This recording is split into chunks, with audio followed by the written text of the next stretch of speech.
Today is Monday, October 19th, 2020. Coming up on Roland Martin Unfiltered. Senator Kamala Harris back on the campaign trail in Orlando today. We'll show you a clip from her speech and talk with Tennessee State Senator about early voting. Florida is trying to push former felons off the voting rolls. We'll talk about it with Desmond Meade, president of the Florida Rights Restoration Coalition. And I'm rocking their Let My People Vote shirt today. In Michigan, a court overturned an extension that allowed absentee ballots to be received 2 weeks after Election Day. And in Kentucky, Attorney General Daniel Cameron is still trying to keep evidence sealed in the Breonna Taylor grand jury case.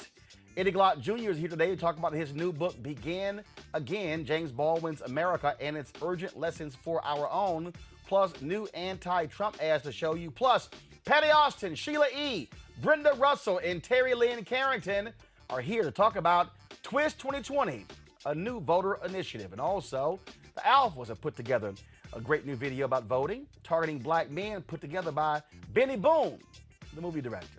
Y'all, it's time to bring the funk on Roland Martin Unfiltered. Let's go. He's got it. Whatever the miss, he's on it. Whatever it is, he's got the scoop, the fact, the find. And when it breaks, he's right on time and it's rolling. Best believe he's knowing. Putting it down from sports to news to politics. With entertainment just for kicks, he's rolling. It's on go, roll, y'all. It's Roland Martin, yeah.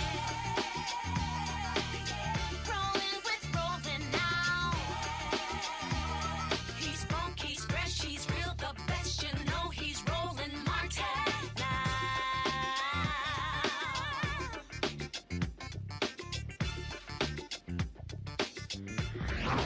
Martin. Vice presidential candidate Senator Kamala Harris traveled to Orlando and Jacksonville, Florida today to campaign for the state's first day of in-person voting. It was her first public appearance since isolating after a passenger on a campaign flight and one of her campaign aides tested positive for coronavirus. She participated in an early voter launch drive-in rally in Orlando and also made an appearance in Jacksonville for a voter mobilization event. Here is her speaking in Orlando. Oh, look at what my eyes behold. Today, I had to come here on the kickoff of early voting in Florida because y'all are going to make it happen. You will make it happen. What you will do here in Florida, in Orlando, what you will do by early voting is you will be the first to put our country back on the right track. It is you. You will do that. He knew it was airborne. But what did he do? He kept that information to himself. I call it a cover-up. And now we look at where we are. And we are in the midst of 4 crises happening at the same time in the moment where we are also witnessing the greatest failure of any presidential administration in the history of America. There is so much on the ballot in 2020. Justice is on the ballot in 2020. Economic justice is on the ballot in 2020. Climate justice is on the ballot in 2020. Healthcare justice is on the ballot in 2020. Reproductive justice is on the ballot in 2020. Criminal justice reform is on the ballot in 2020. Climate reform is on the ballot in 2020. Everything is on the ballot in 2020. Joe Biden is on the ballot in 2020. We know we need a change, and a change is coming.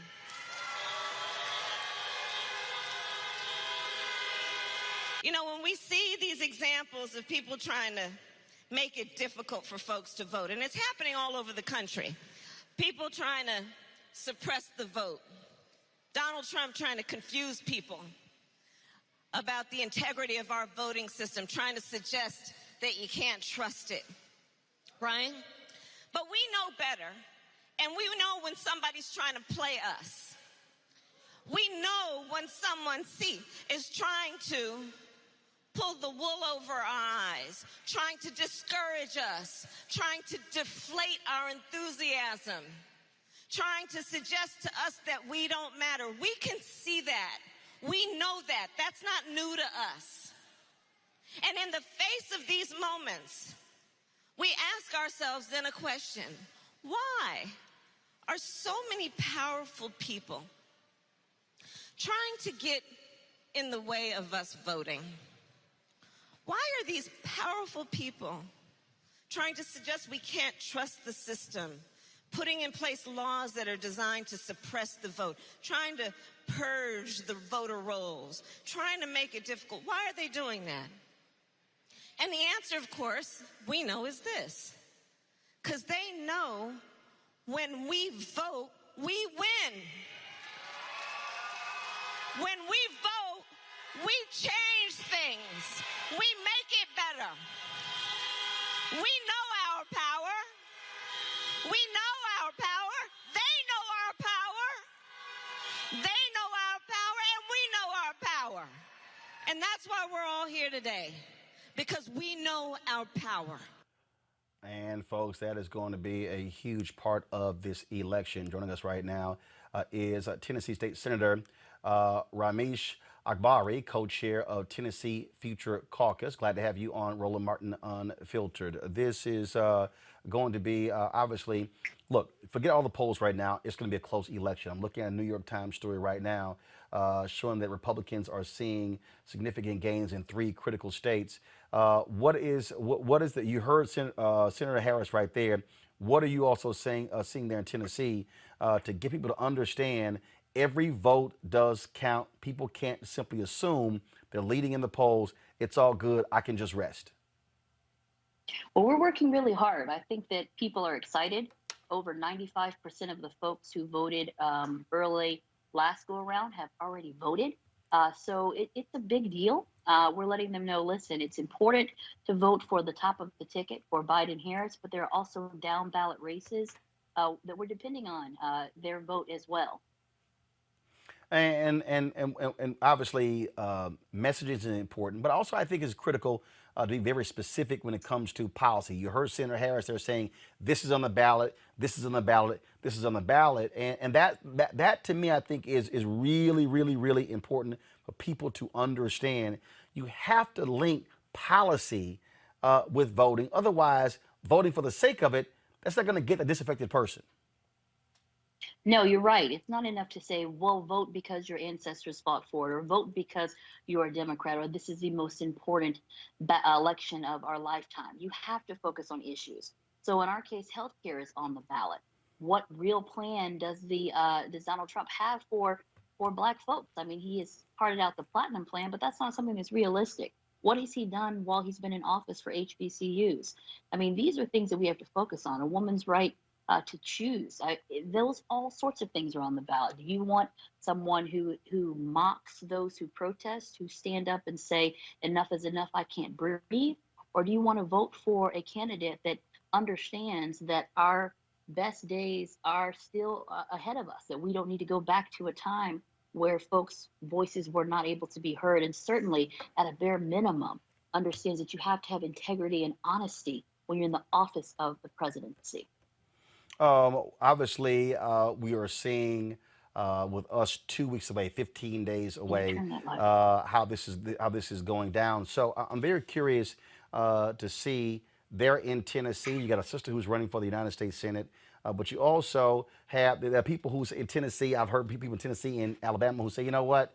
Look, this is a red state. It's a waste of our time. But I keep arguing, if you never make any effort to vote, never make any effort to run candidates statewide, you definitely got no shot at winning. Exactly. I mean, if you don't vote, if you don't field a candidate, we have no opportunity to win. I'm in the state Senate. I'm the Senate Democratic Caucus chair.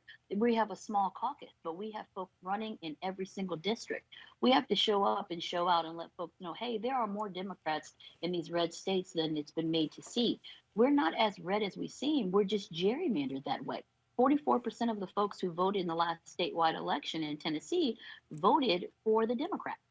So our state house and state legislature is gerrymandered. But if you turn out and vote, look in Alabama with Doug Jones, it will make a difference. You just have to do it, and don't don't take your own vote for granted and your voice for granted because you think other folks do. Well, speaking of that, when you talk about Doug Jones, I mean, he was on my show on Friday, showed polling data with his race 48-47. Other people said, oh my God, he's automatically going to lose down 10, 12%. But again, he's running hard, exposing the weaknesses of Tommy Tuberville. That's what you are supposed to do. Exactly. I mean, he's running hard. He's saying, this is my platform. This other guy, he's an old retired football coach. He's just someone that the Republicans threw into office. And I think you see that across the South. Look at Mike Espy in Mississippi. He's working as hard as he can, and the polls have tightened. Look at Jamie Harrison in South Carolina running against Lindsey Graham. That's a race that's winnable.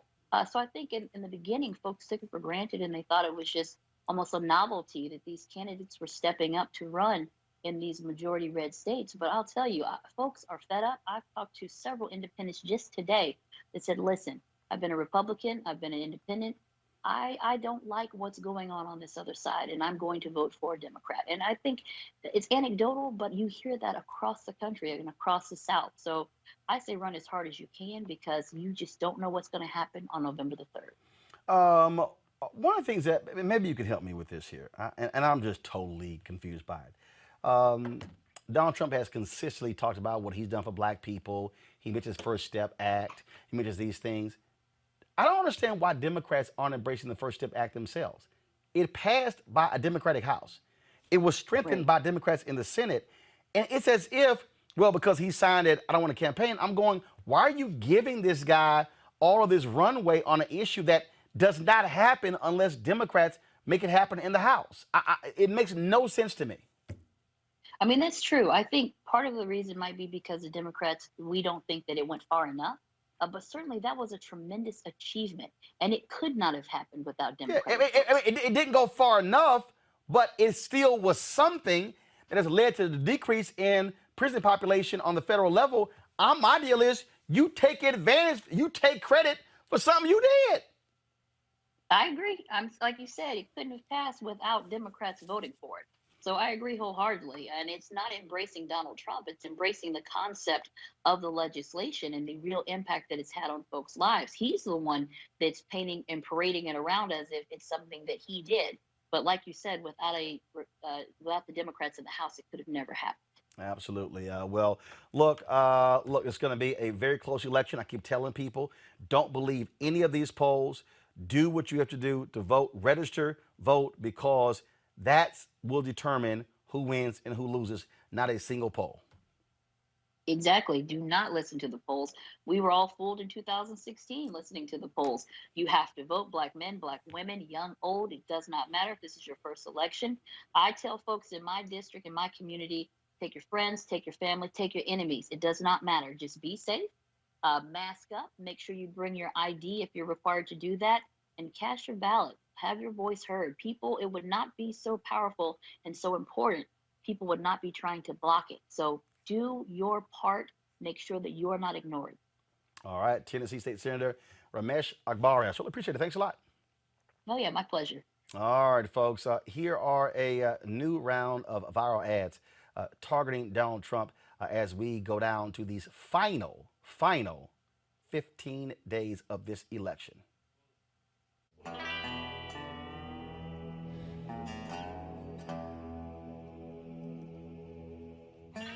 Órale.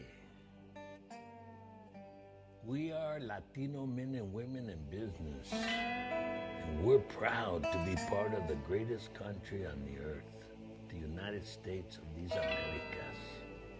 We pay our taxes, vato. We serve our military, our familias, and our communities. We don't dodge trabajo duro.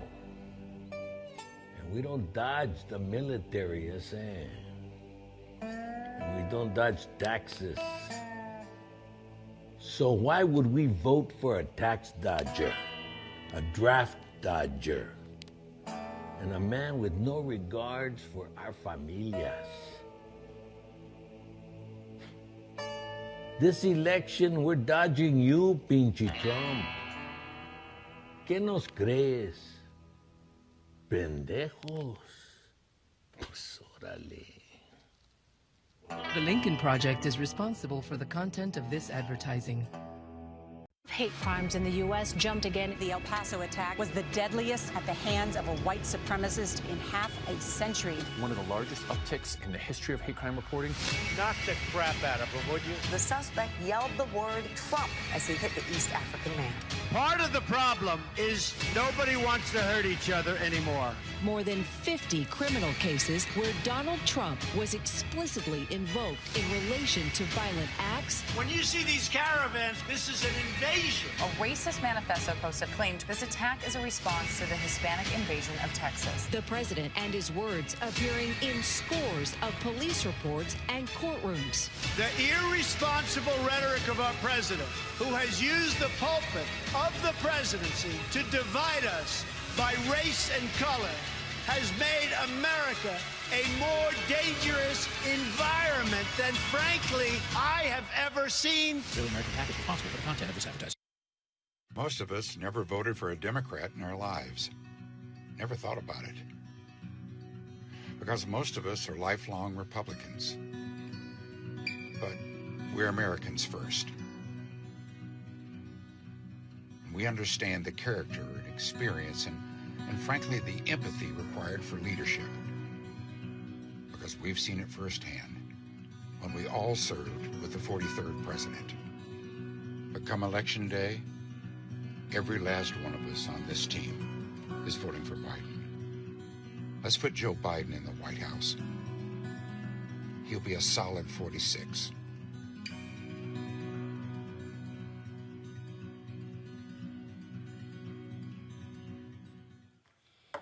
All right, folks. That last ad there is, quite an interesting one. It's come by Pound, Dr. Cleo Monago, political analyst, Dr. Julianne Malveaux, economist, president emerita, Bennett College, and Teresa Lundy, principal founder, TML Communications. It's very interesting, Teresa, when you look at, you got these never Trumpers, these Republicans are putting out these ads, the former former staffers of Donald Trump. And this group of alumni of President George W. Bush talking about Joe Biden. I mean, it's amazing how Donald Trump has pissed off just a wide swath of people in this country. You know what? I would say it's as shocking, but we also have to remember that, I've always called him the marketer in chief versus the president, because his actions have been one of a phenomenal advertiser. He's one that knows how to invoke a reaction, one who knows how to start a war, and essentially just privilege in America. So I'm not actually surprised, but I am surprised that I probably, those who have worked on campaigns for a long time allow someone like him to get into office. But I do believe that it unraveled a lot of things what was happening in this country. And it's, showing through his actions. What we're seeing here, Julianne, is, again, when you start looking at polling numbers, when you start looking at where folks are falling, you've got Republicans who typically are strong on defense, intelligence, things along those lines, who are just shocked and stunned at how this man attacks the intelligence community, blows off scientists when it comes to coronavirus, just forget any norm whatsoever. And we're seeing how this has been a motivating factor. People always said, oh, no, hate is not a motivating factor when it comes to the ballot box. We're seeing that in a lot of places across the country, the sort of turnout in early voting. There are people who despise this man and Republicans who have stood by and allowed him to destroy this country. If the Republican Senate had the backbone of these 43 alums, we would not be in the situation that we're in now. The fact of the matter is that the Republican Senate has allowed this man not only to trample over all of our rights, but to nearly ruin our international reputation. Wherever you go in the world, people are laughing at us. If you elect a clown, expect a circus, and that's what we are right now. This is the circus of the United States. And so these ads are very effective, but I hope that none of us get so complacent as to say, oh, Republicans are going to vote for Biden, so I don't have to. Everybody has got to vote. the real issue here is that we need everybody, all souls, as they say, to the polls. We need people to get out there. But, you know, the ads against Trump, many of them very skillful, some astonishing, but they're reminding us that this man has been the divider in chief. Again, what we're seeing, Cleo, here, we're seeing a level of intensity we have not seen in quite some time. We're looking at places, Travis County, Texas, announced 97% of eligible residents there registered to vote. They've never had that high of a number. We are seeing the kinds of lines all over the country. We're seeing places have turnout they have not seen ever. Again, no one can't say whether that is for Trump, whether that is for Biden, but they are able to see, again, the level of intensity from particular areas when it comes to, in Harris County, for instance, 55% of all folks voting thus far are women. And when you look at polling data, Trump is doing much more poorly among women than he did in 2016. If you believe the polls. Like you said a moment ago, we can't really rely on those polls yet. But one thing you also said earlier, Roland, first of all, hello, how are you? It's good to see you. It's good to see you, Dr. Malvo. It's good to see all of you. It's going to be a tight race. And given how horrible reports are about Trump and how he actually can be, it's interesting and ironic that still it's likely going to be a tight race. Like I said on your show in 2019, and I saw a lot of this happening with Kamala Harris a moment ago when you showed that footage, beating up on Trump is not going to be enough. Talking about how bad Trump is will not be enough to sway people to be motivated to go and vote against him. The Democratic Party needs more policies. You raised a very good point earlier when you talked about the prison reform issue that Trump takes credit for. And you asked, well, why don't the Democratic Party step up and look at the fact that they were very much responsible for that? Well, there's some timidness in the Democratic Party because the Democratic Party, in my opinion, plays PC games and paralyzes itself with trying to come out not being racist and being so aggressive that sometimes they make no sense and their message is not clear. And I just heard all those ads that you played, and the Latino ad that began, it was very interesting. They literally cussed. He called Trump a pinche pendejo. That means it's a serious cuss word. So they're really reaching. It's like I don't know if y'all know what he called him, but it ain't no joke. No, I know what he said. That's why I ran it. Look, I've long argued there should be an ad. The Democrats should have had either Sam Jackson or Jennifer Lewis do an ad called "This Mother." That's damn near what he did. I know that, but I want to say real quickly and just reiterate that the Democratic Party, or if they want to win with a massively, they're gonna have to do some stuff, because even this thing that happened with Ice Cube has created even more resentments and confusion and people not knowing what to do, because the brother said he wants a black agenda and he was very explicit about that, and he's being beat up instead by too many people instead of people honoring what he explicitly said he wanted for black folks. And this is going to be interesting. I'm still running into brothers who don't know what to do and brothers who plan on voting for Trump. But here's the deal, though. You talk about the policies. They have the policies. My point is, here's the deal, and this is the piece that people don't seem to understand because the average person doesn't get this, Teresa. And that is, you can't say, well, Democrats, y'all ain't done a damn thing. Democrats control the House. They do not control the Senate. They have passed upwards of 400 bills in the House that Mitch McConnell will not bring up. I'm saying to Democrats, you have to be specific about the bills. You have to say, hey, folks, we did our job. We put these bills up. Senator Kamala Harris and Senator Cory Booker has to be able to say, hey, I can propose a bill all day, but as long as we are in the minority in the Senate, we can't actually get it passed. The bills are there. The policy is there. What I'm arguing, Teresa, communicate, message that. Don't just say we passed 400 bills. Say we passed this bill that will help your health care, this bill that will help the environment, this bill that will deal with mass incarceration, this bill that will deal with this. If you don't do that, the average person don't know. And you know what? You're absolutely right. Especially, someone like me who is in the business of communication and messaging. You don't know how important it is for me to kind of tell people it's important for you to educate yourself about what the bills are.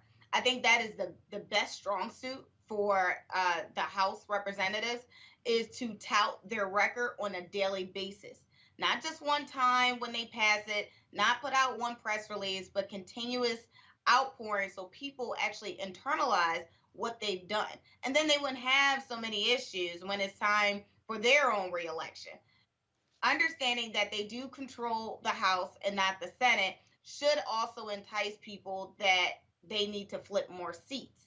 And thus, it goes back into the education portion of how do we flip those seats? Who's vulnerable? Who's up for the next election? But the talking points would have already been in everyone's mindset of who's been doing the work and how it impacts their lives. So education, information is power, not just a one-time cycle, but during an entire year or even a season of, not waiting to the last minute of election season, but getting to the point early on when it's needed. Look, at the end of the day, you have to speak. Look, Julian, if somebody is criticizing you, then what you have to do is listen to what they're saying, and then you counter that argument. For instance, that was his video of this ignorant fool who is a MAGA supporter. And she was going off on black people and blasting them, saying, how dare y'all criticize Ice Cube? And then she starts talking about all this stuff that Trump has done. She was lying. She was absolutely lying. And so I called her out and I said, bring your ass to my show.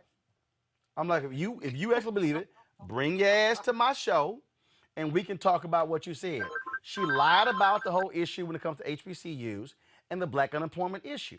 What I am saying, that's what Democrats have to do. It's very interesting in the Democratic primary debates. Joe Biden was very aggressive with the other candidates by saying, I did that, I did that, I did that, I did that. To me, on Thursday night, he must do the same thing. I did do this. I did do this, this, and this.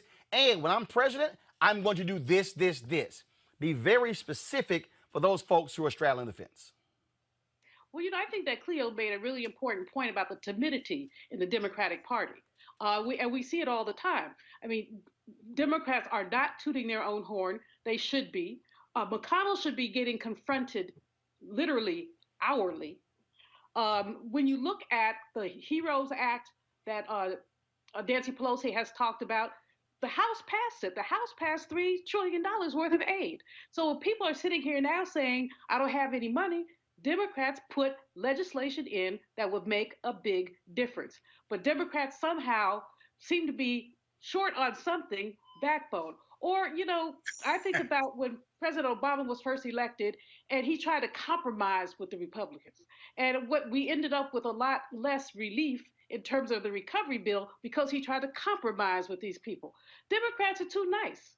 I mean, basically, Democrats need to take a Republican book and as opposed to telling lies over and over again, tell the truth over and over again. The fact is that the economy has not. The fact is that the unemployment rate still is double digit for black people. And you can go down the list and keep saying it. But we say it once and then we think, oh, well, I've already made that point. No, you haven't, because you have black people. And I wish Cleo could help me out with why these brothers, these African-American men, want to vote for Trump. No, I'll tell you. I'll tell you why. Because actually, we've heard from them. And that is this here. Again, when we got to stop looking at the percentage of black men in 2020, you got to go back 12 years. 2012, okay. 2012, Obama, Romney. There was a 9-point gap between black men and black women for Obama, Romney. Black men were saying then, you know what? That broad didn't do enough. The problem is it was just 9%. Most folks ignored them. I didn't. I said, y'all, that's a problem. I talked to DNC members and I said, I'm telling y'all, that's a problem. 2016 rolls around. It goes up to 13%. There are women out there, black women, they've been on my social media saying, all because of misogyny. I said, no. Don't base it solely upon misogyny. Because that was a view that Hillary Clinton was not speaking specifically to the issues of what are largely blue-collar black men. When I had my radio show on WVON radio, I'm going back to even pre-Obama. Whenever the issue of immigration came up, the phone calls were real clear. They were saying, build a damn wall. I'm not saying 80% were saying build a wall. What I was saying then was there were black men and some black women, largely black men, who felt that there were jobs in black communities that were being taken by non-African Americans. So then all of a sudden, Trump comes up, he touts the First Step Act. Now, Trump is a marketer. He's yelling, screaming, I did this, Democrats couldn't get none of this done, you name it. While he was doing all of that, Democrats were letting him own the space. So it gave the impression, well, Trump was the one letting the black folks out of jail. First Step Act. Again, without House Democrats, there is no particular bill. When he's over here yelling, I saved HBCUs, it's a lie. But he repeats the lie enough that according to Terrence Woodbury of Hit Strategies, black pollster, that messaging is literally showing up in the focus groups of black men. So had Democrats, Cleo, been listening to folks like me and folks like you, listening to the Terrence Woodburys and the Cornell Belchers and the Ron Lesters, that's 3 black male pollsters, and listening to the ground, they would have understood how this thing moved from 9 to 13 to 20 and would have realized that when Trump is talking about economic policies, you have a group of black men who are small business owners who are saying also, that's helping my bottom line. The point, Cleo, is this here. A supermajority of black men are supporting Joe Biden. But that 12, 15, 18, 20%, White House believes they can get 20%, does play a factor when you look at close races, a close election with the presidency, but also Senate races and congressional races. Go ahead and respond. This issue is complex. A lot of black men and black women are going to vote for Biden because they're in the Democratic Party. But there's some black men, and I think a lot of what you're saying, I agree with, Roland, but there's another piece here too. And I hope people can hear me when I say this, because this gets on people's nerves when I say these kind of things. Regardless of how much it's being said that Trump is lying, etc., a lot of people find Trump relatable. Yep. And ironic. That's actually Cleo showing up in the focus groups. They actually say, I know he's full of shit, but he's strong, he's assertive, and I know where he's coming from. That's literally showing up in the focus groups. Go ahead. And I'm not in the focus groups, and I still know this because I talk to everybody all over the country, and I'm always in relationship and in conversations with black people, black men and women all the time. And we live in the residue of yesterday. And I say that because things that happened in the past, in the immediate past, impacts how people's current worldview. And Barack Obama, who people saw as a black man and who identified as a black man, what he did and didn't do is still in the psyche of black men, many who felt unseen and unprotected by him. Now, we can get into an argument about how ridiculous it might be for them to expect the president to protect them, but I'm trying to give us a contrast between Trump in terms of believability and relatability and Biden and the Democratic Party. Black men have been facing murder by police, have been facing disproportionate unemployment, have been living in the shadow of black women rocking and black women being politically powerful and being ignored. And even when the black man was president, they were ignored. And the body count is still high in terms of what's being televised around black men being murdered. And this, as I said before, probably being redundant, there's a growing number of black people, particularly black men, because of the lack of attention that's been effective and relevant, who are leaving blackness alone and looking at power and trying to replicate power and get some power, even if it's the residual effect of power, because it's better than just being black in a society that doesn't seem to care about black men and doesn't seem to have a demonstrative articulation of even being concerned about black men. So, and getting back to the Trump factor one more time before I end. No, wait, Julian, wait. Cleo finished. I'm going to Cleo, go ahead. I want to reiterate that we cannot keep going for the place of logic and fact. I mean, people keep talking about what a liar Trump is. Trump has not changed since he become president.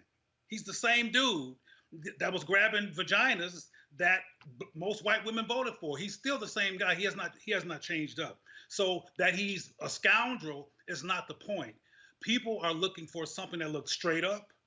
People are contrasting between who they think is phony and fake and who they think is real and relatable. Somebody said something the other day about Trump having COVID-19 and how he will look like a failure because he was not speaking in ways that made sense regarding protecting yourself, but that he had COVID-19 made him even more relatable to his base because he's a human being. And I'm not telling you this is my perspective. I'm not talking about how Cleo Monago feels. I'm talking about the psychosocial perspective and the nuances in this situation that are leading people to make decisions. Some that might make the polls, most that won't. For example, a lot of white people who are going to support Trump are not going to tell you they're going to support Trump. I got you. So here's you're not going to know what they're going to do. So Julian, the point I saw you shake your head when Cleo made the point about how some of these black men say, look, he means what he says, and I know he's full of it, but I know where he's coming from. That's real. I mean, it's literally showing up in the focus groups where black men, again, Terrence Woodbury has been doing these constantly, 5 days a week. They're saying that. And so black men are also, and I got to go back to, again, Obama. And let me just, I'm going to say this and then you can jump in. The Republicans said for 8 years, Obama, weak. America's weak. So then all of a sudden, they want the John Wayne, tough guy, talk big and bad. Now, here's the piece. We may say, what the hell is wrong with you? Racist, sexist.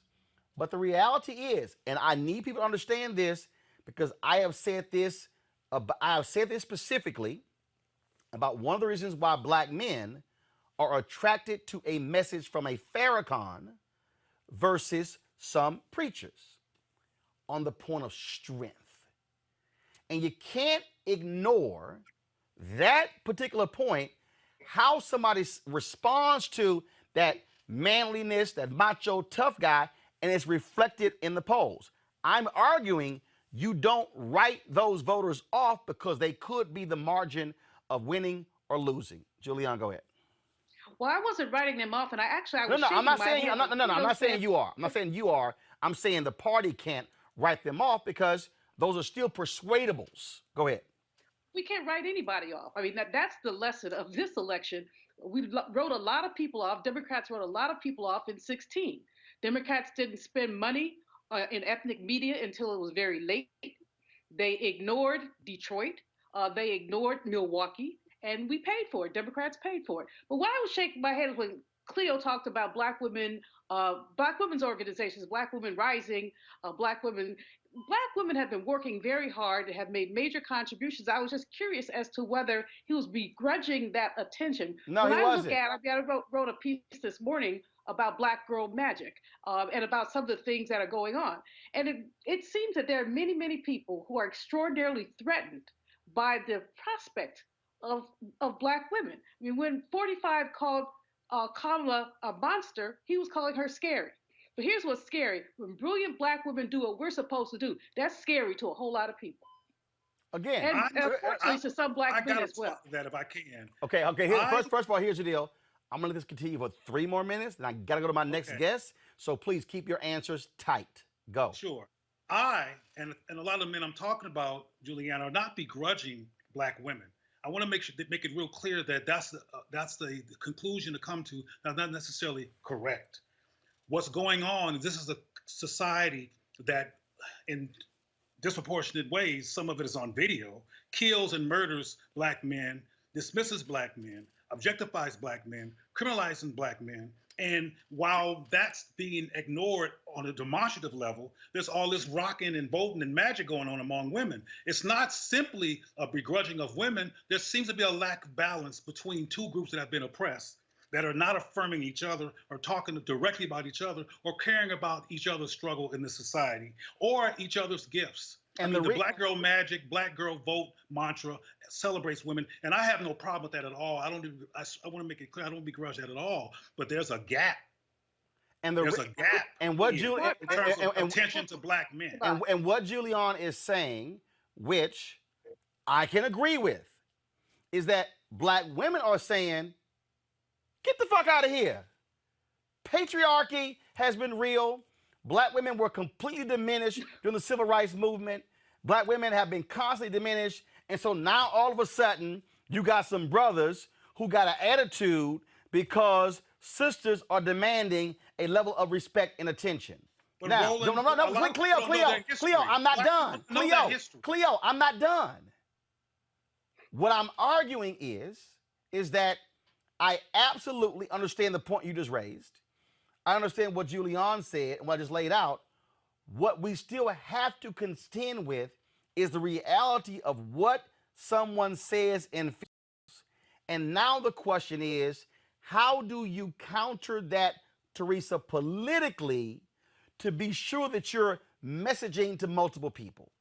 Because if you are politically creating the impression that you are messaging far more here than this group, although 80 to 85% of black men are fine with the messaging, that 15 to 18 or 20% is still significant when it comes to voting and an election, and that could be the margin of victory or defeat.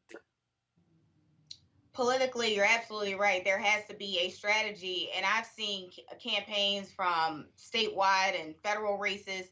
They have lost the margin of error where it literally was down percentage points, where it could have been a simple of messaging strictly for African American men. Black men, I have been at some of these roundtables and community organizing events year round, because they just don't happen during election day. These forums are happening, and black men are consistently saying the same exact thing, is we are not being represented in the numbers. And there is no outreach to the small business owner. Most of these men are coming, well, here in Philly, they're coming out of prison and they're going into the barbershop. They're owning barbershops, right? They're picking up where they left off at. And for those entrepreneurs, they're like, listen, a candidate has never supported me. If anything, I've always been in the system. So what is that message, right? And for those who, think that Donald Trump is the only one pushing the First Step and everything else, there has been a loss of messaging on who actually, wrote the bill, who contributed to the bill, and then of course the passing of the bill. But there has been so much loss in translation that, not only black men, but, men of minority men feels like there is no effort to ensure they vote. I think, taking the vote for granted, like you said, Roland, when it came to the percentage points, politically puts elected officials in a bad space, and then they, try to, come back to them right in the last hour. And unfortunately, you might have lost it, but it has to be a year-round conversation with black men, entrepreneurs, especially with their families, and how they can produce more jobs and wealth inside of the home. Julian, go ahead. Final comment before I go to my next guest. We do have to, black men and women have been ignored. Everything that Cleo listed about what had happened to black men has happened to black women too. Black women get killed on the street. Yep. Black women have been disrespected. A little black girl was pulled by her braids. She was defeminized and dehumanized. So I'm not saying nothing has happened to black men, but I think black men and women have to understand that this is a struggle that we've both been fighting in. Got it. Folks, Florida, one of the issues when we talk about what's going on there, removing felons from the rolls. Florida, they're trying to push former felons off the voter rolls if they have outstanding court debts. In a surprise late hour move that comes after more than 2 million people have already voted, Florida, a presidential battleground state, is trying to all of a sudden now make this move. Desmond Meade, he is the president of the Florida Rights Restoration Coalition. They, of course, led the effort for Amendment 4 to restore the voting rights to upwards of 1.4 million incarcerated people. Desmond, there's nothing that surprises me with Florida Republicans. I remember when y'all were on the show after the victory in Amendment 4, and I said, I don't trust them Florida Republicans, and they have proven me right every single time. So explain what the hell they're trying to do now. Remove folks who've already possibly voted? Yeah, Roland, I can't even defend them right now. At the end of the day, what they're trying to do is actually illegal. In Florida, you cannot remove somebody less than 30 days out from an election. And for them to even attempt to do so is a blatant violation of the law. But we know that there are folks that are desperate. There are folks that are trying to intimidate folks and discourage people from voting, especially in the African-American community. But our message to them is, we won't recognize what they're trying to do, but we're letting them know that we don't scare easy, and we're not going to be easily intimidated. And that's why I'm on the bus right now, touring the state of Florida, getting the troops fired up and ready to go for the 24th of October, when we're going to clap back on any types or any attempts to suppress, intimidate, or discourage our vote. I'll be with y'all on Friday and Saturday. Of course, the rally taking place in Orlando, some 24 events y'all are having across the state. But again, I'm reiterating, this is what I keep trying to explain to people, that it is Republican Party policy to focus on voter suppression. After Amendment 4 passed, was it nearly 100,000 former felons who registered to vote? Because the secretaries, actually the boards of elections, they were trying to say, hey, we need some guidance here. They begin to register people. And so before the lawsuits and everything, was 85,000 to 100,000. So basically, are the Republicans trying to get those 85,000 removed? Pretty much. And within those 85,000, ironically, are people who have had their voting rights restored through clemency. And when you have your rights restored through clemency, you don't have to pay off any outstanding fines and fees, which brings up another situation, Roland, because the governor and previous governors before in Florida have a history of restoring voting rights to people with civil rights, right, without requiring them to pay any outstanding fines and fees. And so why is our current governor fighting to stop us from actually, from voting and making us pay these same fines and fees that they're not requiring people to pay when they apply for clemency? The thing that, again, there are people who have come to your effort. LeBron James and others have been raising money to help pay off some of these fees. Michael Bloomberg, I think, was some 16. I heard that. So just tell me the truth. How much have y'all been able to raise, and how's that going to help pay these fines and fees off? And also educate our people, because here's the problem. You and I have talked before. They hear this huge number. One thing that you told me was that, well, there are some people who had massive fines or had to pay back massive amount of money, but the vast majority of the people, it's smaller amounts of money to actually have to pay off. Explain that for the people who are watching. Yeah, so first of all, let me just make some slight corrections off of what you said at the very beginning. Man, when the 11th Circuit decided that they wanted to reverse the lower court's ruling, because remember, Roland, we won that lawsuit in the Northern District of Florida, and the judge was like, man, listen, a lot of this stuff is nothing but a poll tax and therefore unconstitutional. And even the stuff that may be legit, A person being poor should never be a barrier to them being able to vote. And when the 11th Circuit sought to reverse that, man, we had over 88,000 people throughout the country, from celebrities like Michael Jordan and LeBron James and Ariana Grande to corporations like Levi's and Viacom and so many more, and thousands upon thousands of people who just flooded money into the organization, an average donation of over $300. And we raised over $25 million in a matter of a couple of months. And we was able to pay that money out and to remove those legal financial obligations from at least 40,000 individuals in the state of Florida. And so, you know, we're like encouraged that people were able to just come together, people from all walks of life, to support democracy, because nobody, no American citizen should be forced to choose between putting food on their table or voting, or rather paying rent or their mortgage or voting. And so folks around the country stood up and said democracy would not be held hostage in Florida. And they're still donating, and we're still paying off fines and fees to clear a pathway for people that if they want to be able to register to vote, them being poor would not be a barrier to them. You shook your head at the Michael Bloomberg. That money's not going to y'all. What's the deal with that? Let me tell you, that's why I shook my head, because, you know, number one, I can tell you right now that we have not received one penny from Michael Bloomberg. And to be totally honest with you, here's the deal, right? The focus, and you know, Roland, me and you go at it back and forth, that, you know, you talk about those doggone Republicans doing their dirty deeds, and I can't deny it, but I know that my focus and the focus of FRRC is to let all of the politicos get in that partisan stuff and let all the legal folks get into litigation, and we're going to maintain focus on the people. That we know that what's lost in all of this are the lives of real people, and that's what we're pushing. And unfortunately, that Michael Bloomberg announcement created a cloud over work that we've been doing for over a year, Roland. And it goes to show how politics, especially when people engage in partisan politics, that real people suffer, right? Because we've been doing this work for over a year, never any problems. The minute this announcement was made, all of a sudden it became politicized, and there's this cloud that's hanging over everything that we're doing.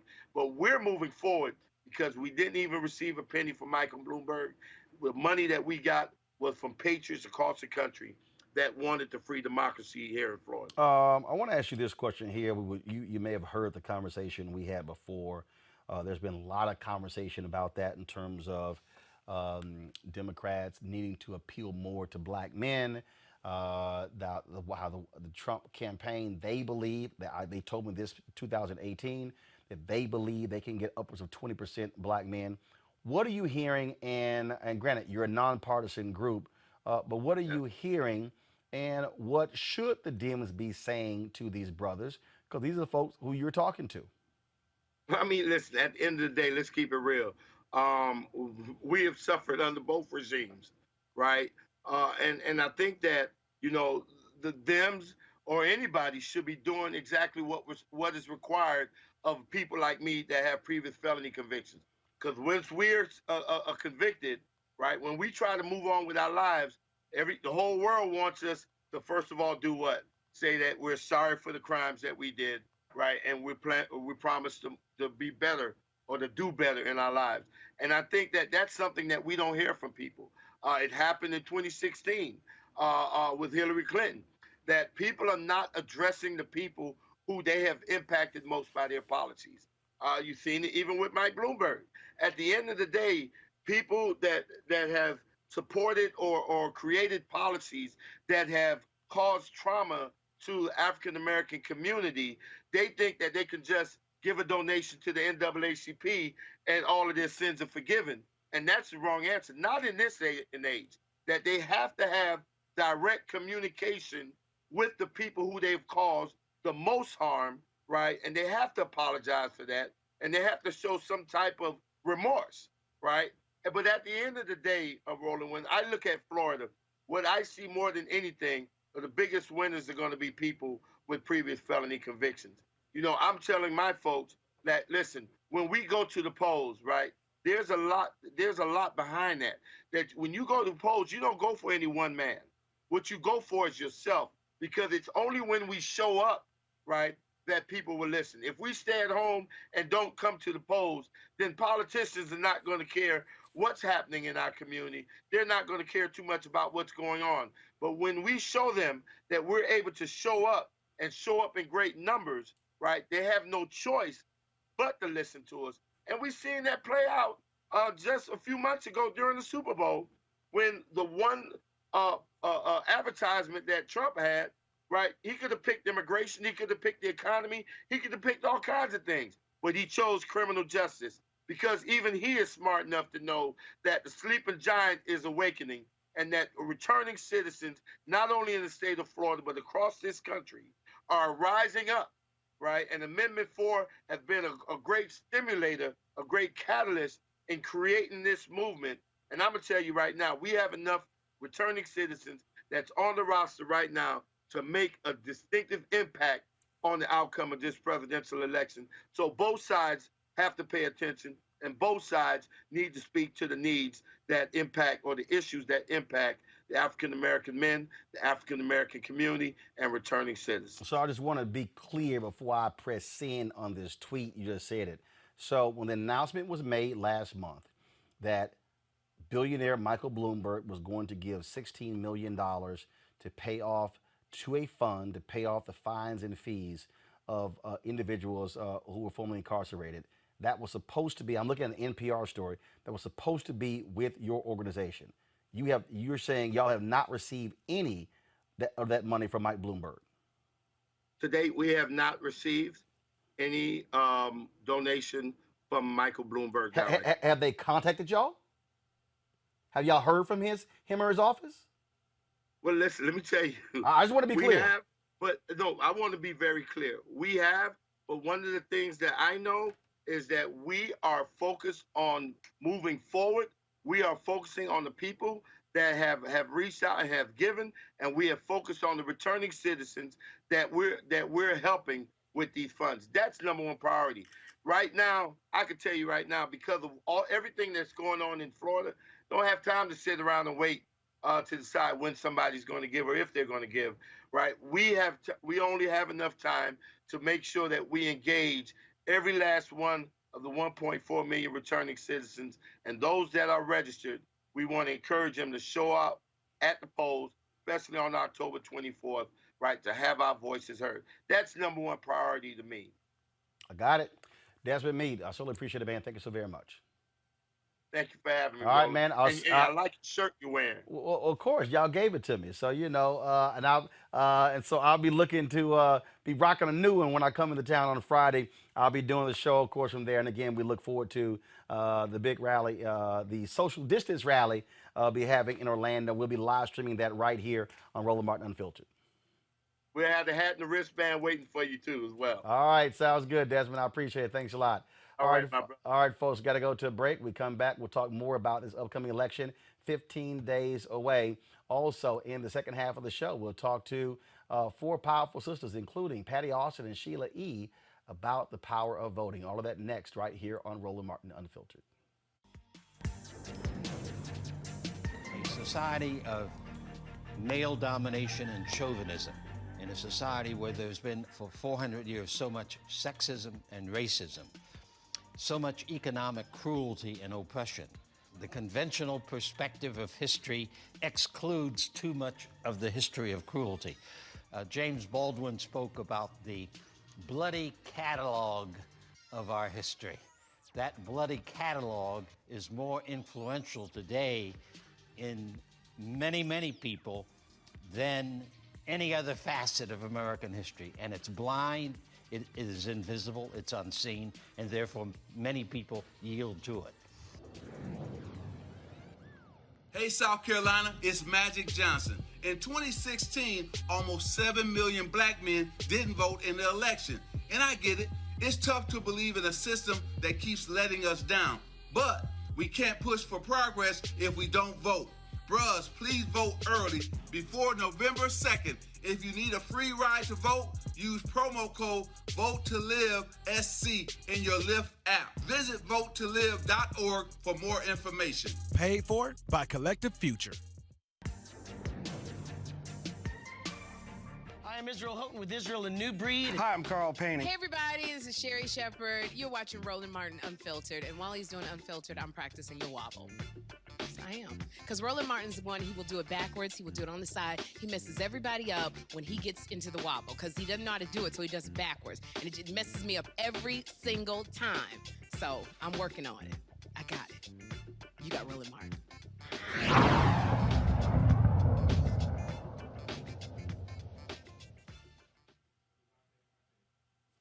Under the sound of my voice, to go to the polls on the 3rd of November and vote your conviction.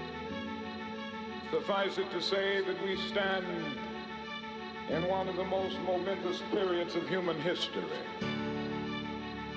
And in these days of emotional tension, when the problems of the world are gigantic in extent and chaotic in detail, all men of goodwill must make the right decisions.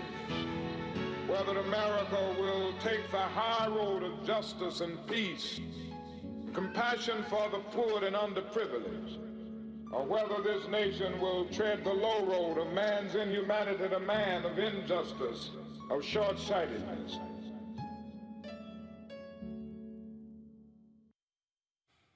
All right, folks, it is 14 days until Election Day, but the reality is we're already voting. 9 million people have voted in this country so far. They're still going to the polls. That video we just showed you was produced by Benny Boom, Hollywood director, who's also a member of Alpha Phi Alpha Fraternity Incorporated. The fraternity asked him to produce that particular video. You're seeing a number of these sort of efforts all across the country. We're in the middle of early voting. These are the places where they're early voting. Early voting began September 18th in Minnesota, South Dakota, Wyoming. Then, of course, today is already October 19th. You see it began today in Alaska, Arkansas, Idaho, North Dakota, and Florida. Tomorrow, Louisiana, Utah, Wisconsin, y'all get to begin early voting. October 21st, West Virginia. October 24th, New York State. Maryland, you begin October 26th. Washington, D.C., October 27th. And Oklahoma, October 29th. Now, folks, Michigan also. Now, here are the states where there is same-day voter registration. Listen to me clearly. Listen to me clearly. If you live in these states on Election Day, when you go to the polls, you can actually register and vote same day. California, Colorado, Connecticut, D.C., Hawaii, Idaho, Illinois, Iowa, Maine, Maryland, Michigan, Minnesota, Montana, Nevada, New Hampshire, New Mexico, North Carolina, Utah, Vermont, Washington State, Wisconsin, and Wyoming. And so only in those states do they allow same-day voter registration on November 3rd. Now we have voter registration deadlines. The deadlines, folks, when you can register. Today is the deadline for you to register in Alabama, California, Maine, Michigan, Pennsylvania, South Dakota, Wyoming.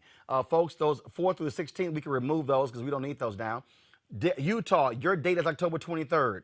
Iowa and Massachusetts, October 24th. Colorado, Montana, Washington, your dates are October 26th. Connecticut, your registration deadline is October 27th. Now, folks, in Michigan, a court overturned a 2-week absentee ballot extension. Absentee ballots must now be received by 8 p.m. on Election Day in order to be counted.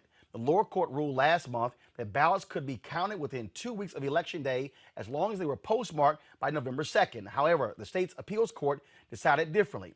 Democrats pushed to ease restrictions on absentee voting due to COVID-19 restrictions. Republicans argued that recent post office delays combined with the expected increase in mail-in ballots this year are not enough reasons to extend voting deadlines. The court's decision also reinstated some restrictions on third-party ballot collection, limited who voters can designate to deliver their ballots to election officials. And so just keep in mind all of these different things that are happening. Also, folks, in California, there was a fire at an actual early mail drop-in.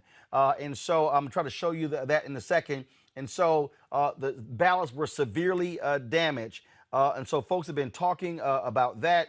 Well, so now we're looking, and remember, this is the same state where Republicans were putting up fake drop boxes. They were putting up. And so now we see this particular fire that is absolutely taking place. And so again, we're covering all these issues. We're trying to give you as much information as possible so you are not caught off guard when it comes to voting. We want to make sure that all of our people are actually counted.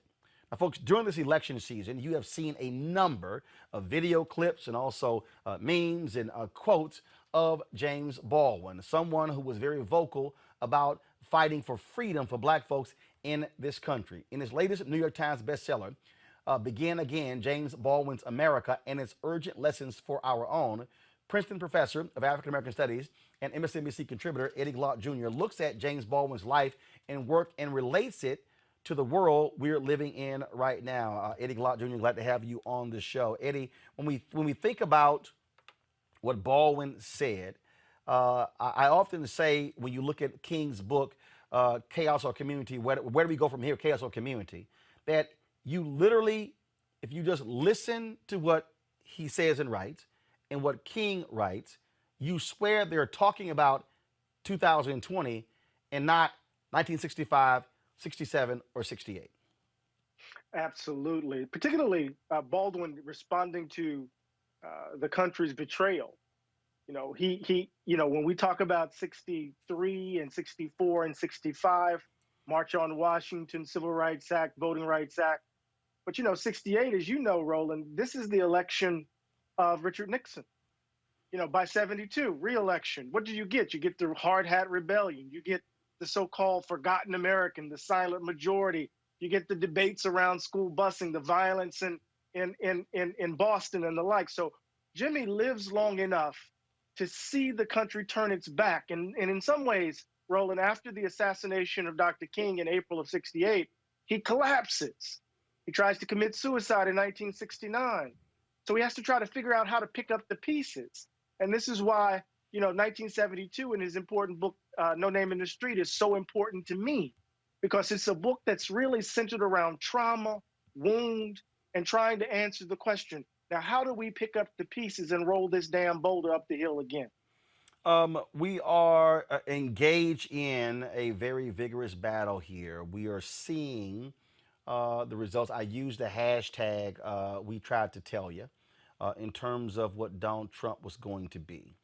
I have seen a lot of the social media posts where folks have been blasting you, saying, look, you argued in 2016, you were on my TV One show, News One Now, for folks to leave the top of the ballot empty because with Hillary Clinton and Donald Trump.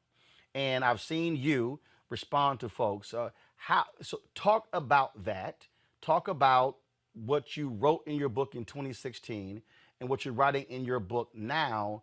And do you still believe that was a smart analysis in 2016, or was there a mistake because of what we now see? Right. So what I wrote in 2016 in Democracy in Black was, look, the Democratic Party every 2-4 years, they come to us, they don't really present a detailed platform, at least in my view, and they kind of take us for granted, and they try to herd us to the polls like cattle chewing cud. And I was saying, I thought we had an opportunity. I thought we had a window coming out of the Obama administration and the Republican Party nominating someone who was obviously not qualified. I thought we had a window to push the party left. So I said, look, if the Democratic Party doesn't come correctly, we should blank out, leave the presidential ballot blank and vote down ballot. Once they nominated Donald Trump and I began to see what they were doing, I co-authored a piece with the political theorist, political scientist Fred Harris out of Columbia in Time magazine saying, look, if you're in a battleground state, vote for Hillary Clinton. But if you're not, you can vote your conscience. And this is what this might look like come the convention time. Now, look, I did a couple of things wrong there. I overestimated white folks. That's the first thing. I never thought white folks would elect someone who was so clearly incompetent. Really? In this moment. That was a gross error. I overestimate them. Because Eddie, here's the deal though. I mean, look, you teach history. In all of American history, white success has always been followed by white backlash. I mean, we can go Reconstruction. We can go 92 years of Jim Crow. We can go. I mean, at each step, black success economically, lynching. We can talk about again what takes place. We can go 13 years of civil rights, black freedom movement. Then we go through desegregation, white backlash, black mayors in 1970s. All of a sudden, success. Boom, Reagan 1980, white backlash. Again, Obama gets elected. 8 years, black president, boom, white backlash. I mean, that's been the history of black folks in America. Right. So I mean, I understood that, right? I understood that very clearly. What I was thinking, though, is that here's the Republican Party nominating someone. So I think the backlash was already, well, I don't like to use the language backlash.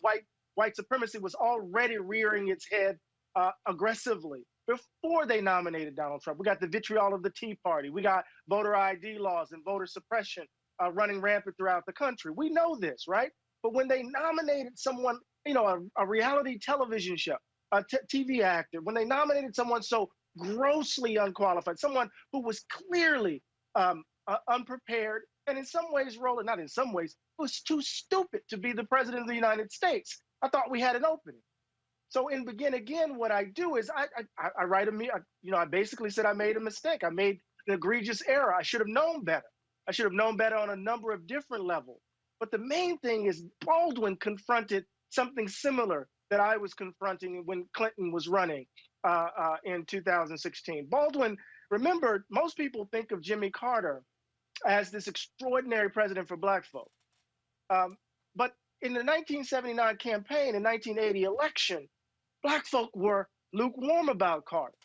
He had basically turned his back on us. Some black leaders actually said he had become he had betrayed black people with his policies of austerity that impacted black communities, particularly in cities.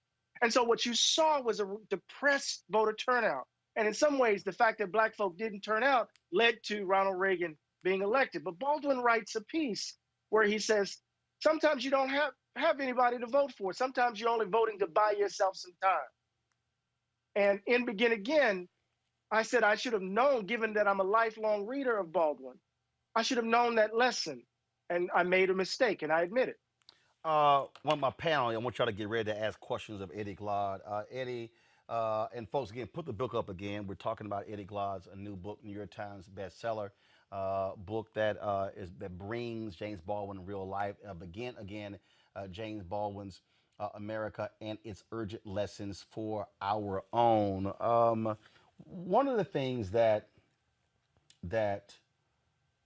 jumps out at me, and this is when I listen to people talk about this country, and people say, look, it is what it is, it's never going to change.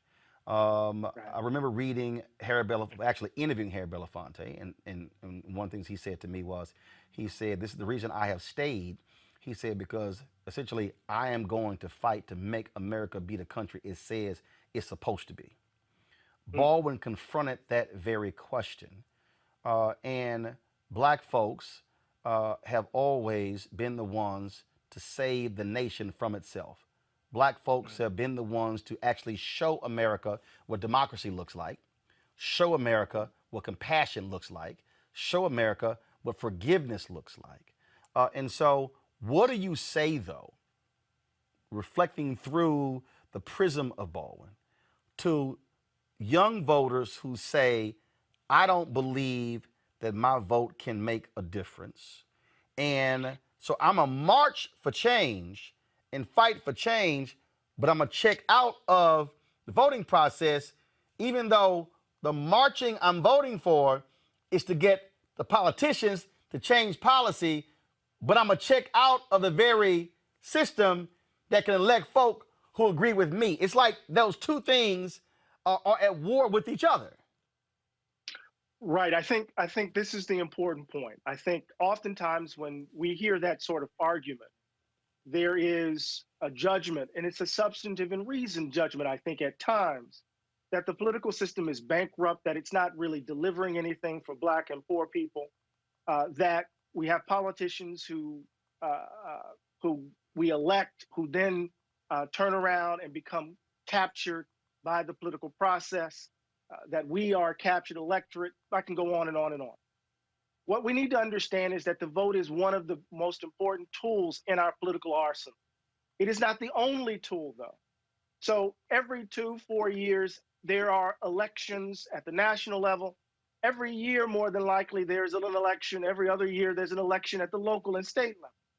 And part of what we need to understand is that politics involves electoral processes, but it's not reducible to those processes. So if we're thinking about change systemically, we need to understand that voting is a part of it. But when we overburden voting, and what I mean by that is that when we think about wholesale change being reducible to the vote, then we set ourselves up for disappointment. Voting in a democracy, Roland, in my view, is actually the last thing we do. Prior to the election, we are engaged in the work of trying to build the society that we want to build, in trying to create the conditions to produce the sorts of people we want to elect and hold accountable. So we have to see voting. This is what I'm saying to young folks. We have to see voting within the overall strategy of our attempt to build a genuine, right, just democracy. But I understand why they're skeptical. But the skepticism shouldn't lead to a dismissal of the vote as such. It should lead to a dismissal of a certain frame of understanding the role and place of the vote, if that makes sense. Do you also believe that we also have a massive, massive failure when it comes to civics? That part of this issue is that we have folks who have no clue. And should the solution be, look, the school system is not going to do it. You're at what I call the end of the education process. You have your primary, your secondary, elementary school, middle school, high school, then you have college. And so should black communities, black churches, black organizations be leading massive civic engagement workshops and discussions? And two, and it's no disrespect to MSNBC or CNN or Fox News or ABC, NBC, CBS, but they're not going to do it. I'm just being honest. Shouldn't we also be challenging and calling out black targeted and black owned media, saying, are y'all going to keep spending all of this damn time on sitcoms, reality shows, award shows, and entertainment and gossip and sports, and dedicate something to civics, to public affairs, so our folks are not only becoming aware of issues around an election? Your thoughts on that? Yes, yes, yes, yes, yes, yes, and yes, and yes, and yes. I mean, I can only say yes so many times, right? So I think, whether it's Nkrumah's conscientization, whether it's political education or the like, it is certainly the case that, we need to understand more fully, I think, the complexities and nuances of the political process, of the pursuit of power in the name of justice, of, in some ways, the power of everyday ordinary people. And the example I have in my head, of course, is the Student Nonviolent Coordinating Committee and what they did at their height and how they entered into spaces, sharecroppers in Mississippi and the like, and created the conditions under which they could become the leaders that they were looking for, as Ms. Baker would put it, right? How they would then run for office, but understood that running for office can present the danger of demobilizing grassroots efforts. But all of this was bound up, in an idea of the power of everyday ordinary people. Freedom schools in another instance, right? I think this is really important, Roland, because you hit it right on the head. The second point I think is really important in the sense that what we've witnessed is in some ways the contraction of public deliberative space. Black-owned media, I mean, it can't just be Twitter. It can't just be social media, right? We've reduced the kinds of spaces where there's serious conversations about us by us. And I think it's really important for us to continue to bring pressure to bear to create spaces for your show and others that are dedicated, not just simply to entertainment and the entertainment industry or sport, but really thinking seriously about the conditions, material and otherwise, of Black communities in a moment where we face extraordinary danger that's not just reducible to Donald Trump. So I think you're absolutely right on both accounts, Roland.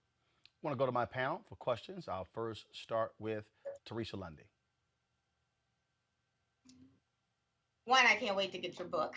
I've been excited about this conversation. So as a millennial, I'm always curious about what we can do to further the dialogue and civic engagement, and also imploring that our fellow friends and neighbors are also aware of how important our voice is, but more so important of our history. Yeah. Well, thank you, Sister Teresa, for that. Look, millennials combined with Gen Zers and Gen Xers and Gen Yers, you guys actually outnumber baby boomers in terms of the impact on the body politic. I think it's well past time for this cohort to begin to influence and impact the direction of the country. I think there's a general consensus among your generation and younger that the country is broken. And you're reaching for languages, vocabularies, ways of thinking that offer a different direction for how we might imagine being together as a country. Jimmy insisted that we work for a new Jerusalem. And I think it is well past time for millennials to assert their power in the public domain. And that's going to have to happen, not just simply in terms of election cycle, but it's happening in the streets, it's happening in the suites, it's happening in terms of your consumer power across the board. And so you got to start exercising and exerting your influence and power at this moment, right now, in this moment, right here. Next question, Cleo Monago. Greetings, brothers. Good to meet you.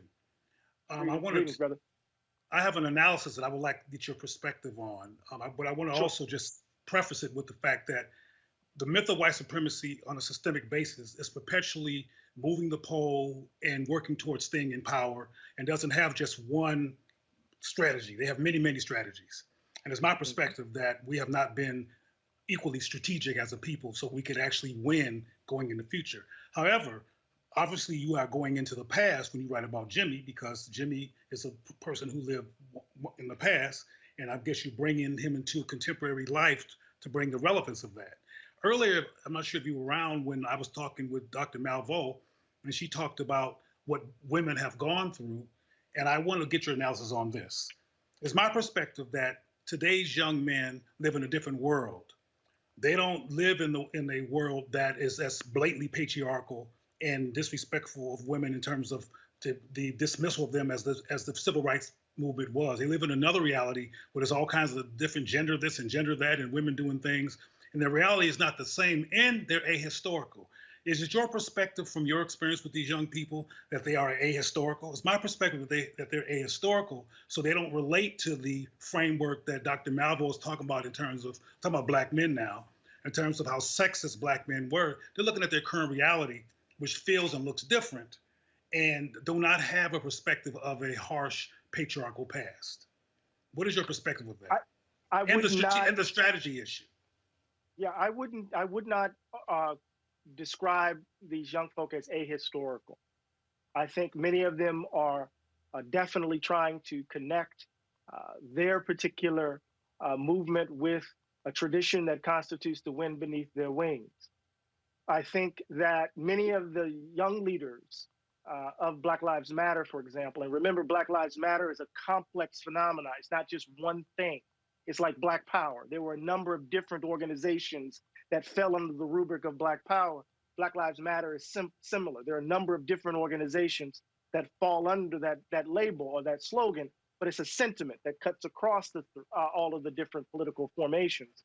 But I think a lot of these young folk, especially young leaders, those who are part of this movement, understand that there has been a kind of patriarchal bias that have defined the model of Black leadership, that there's been a kind of hypermasculinity that has undermined the pursuit of justice, that these gender norms kind of constrain and lock us in. So even as they're inheriting the grandness of the tradition, they're bringing critique to bear, right? So when you read, this is not your grandma, this is not your mother's movement, sometimes that reveals a kind of ignorance, but other times it also reveals a kind of criticism, a way of distancing from a certain model of leadership that I think is really important.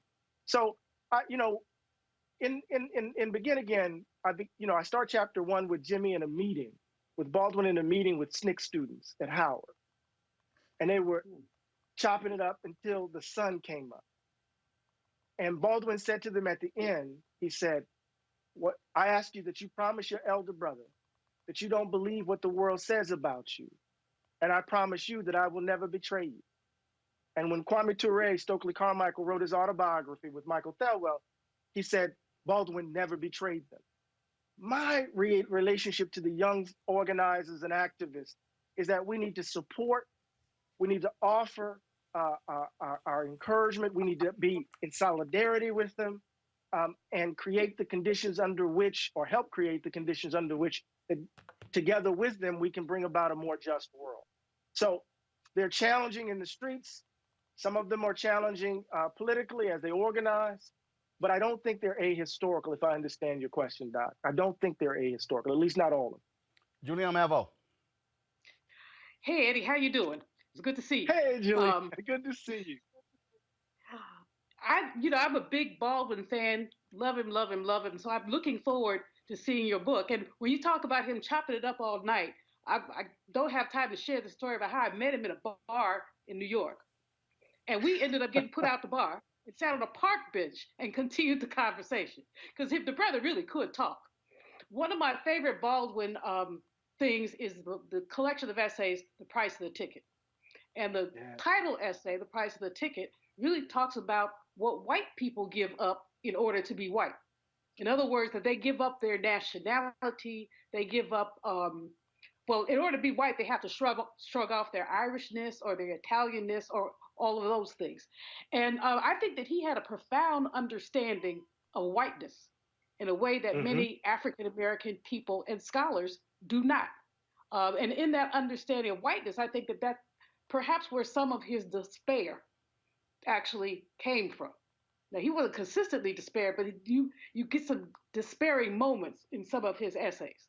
So my question to you, in terms of that particular essay and others, which would your top 3 Baldwin essays be that you would suggest every young person and not so young person read?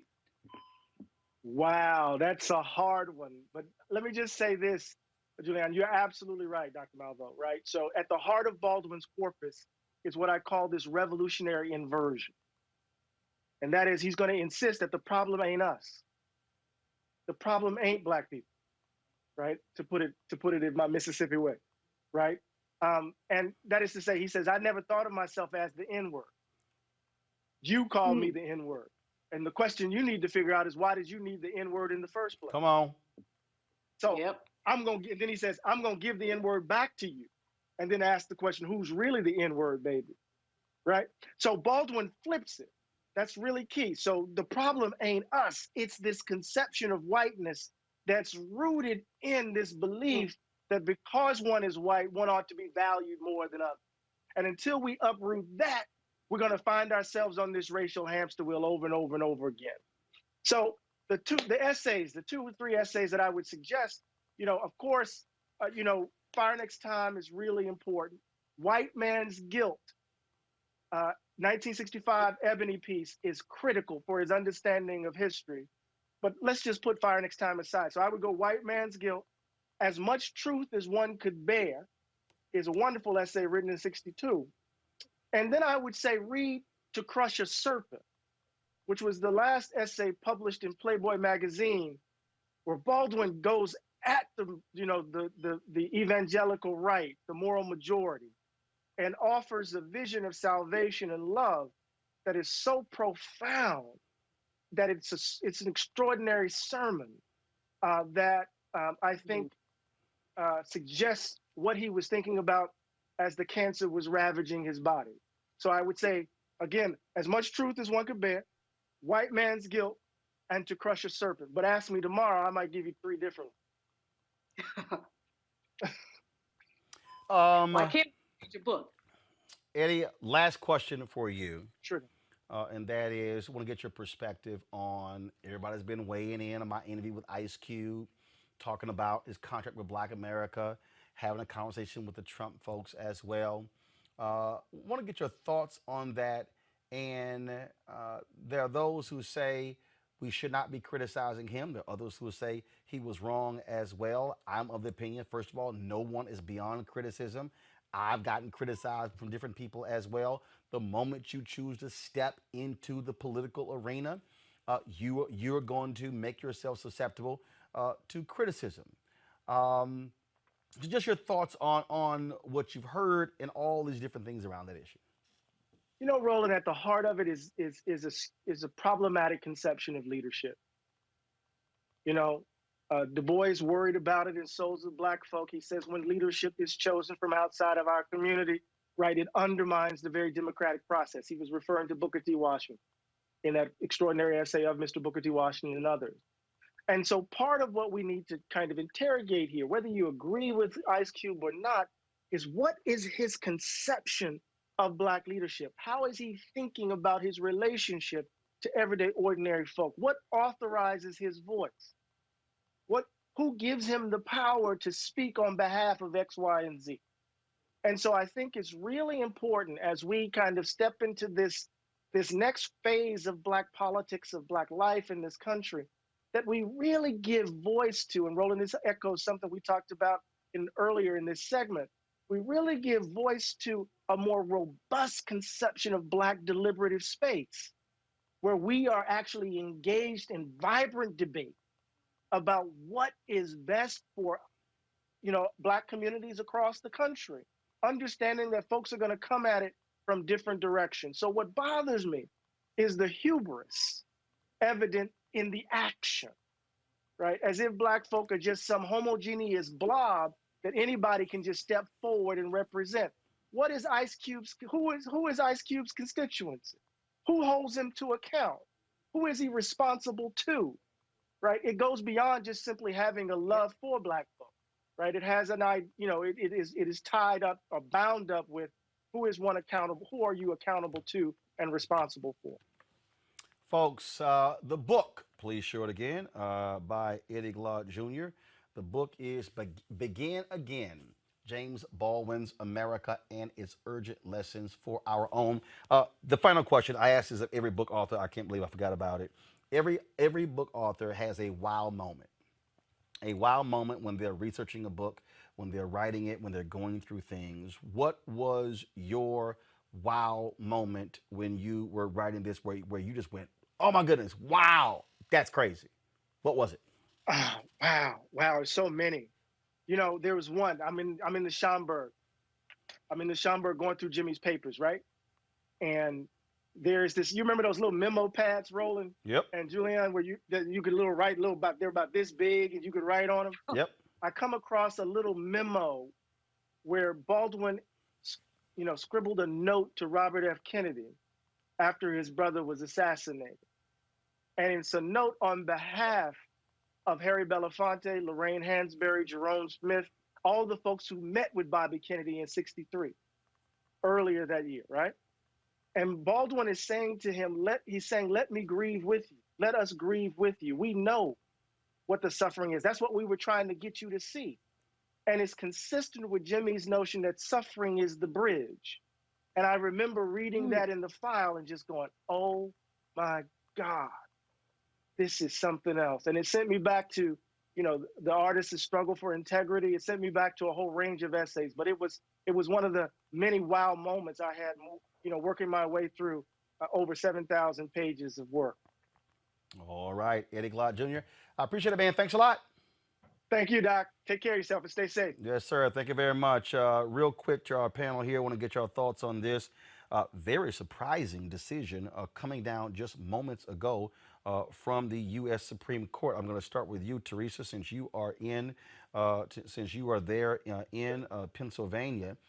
Republicans in Pennsylvania sued to try to block the counting of Pennsylvania ballots.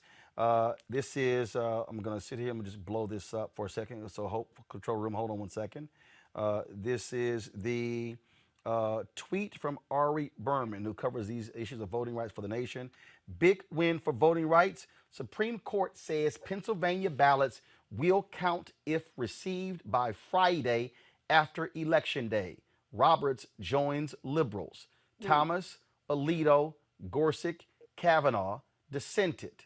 This decision could have easily gone the other way if Amy Coney Barrett on court. Now, keep in mind, that's a 4-4 decision, which means, Teresa, that the lower court's ruling to allow the ballots stands. That's what happens when there's a tie on the Supreme Court. That right there shows you the difference between a 5-4 conservative majority, but the difference between a 6-3, where if Barrett is on the Supreme Court, Roberts' vote is irrelevant because there are only 3 so-called liberal justices.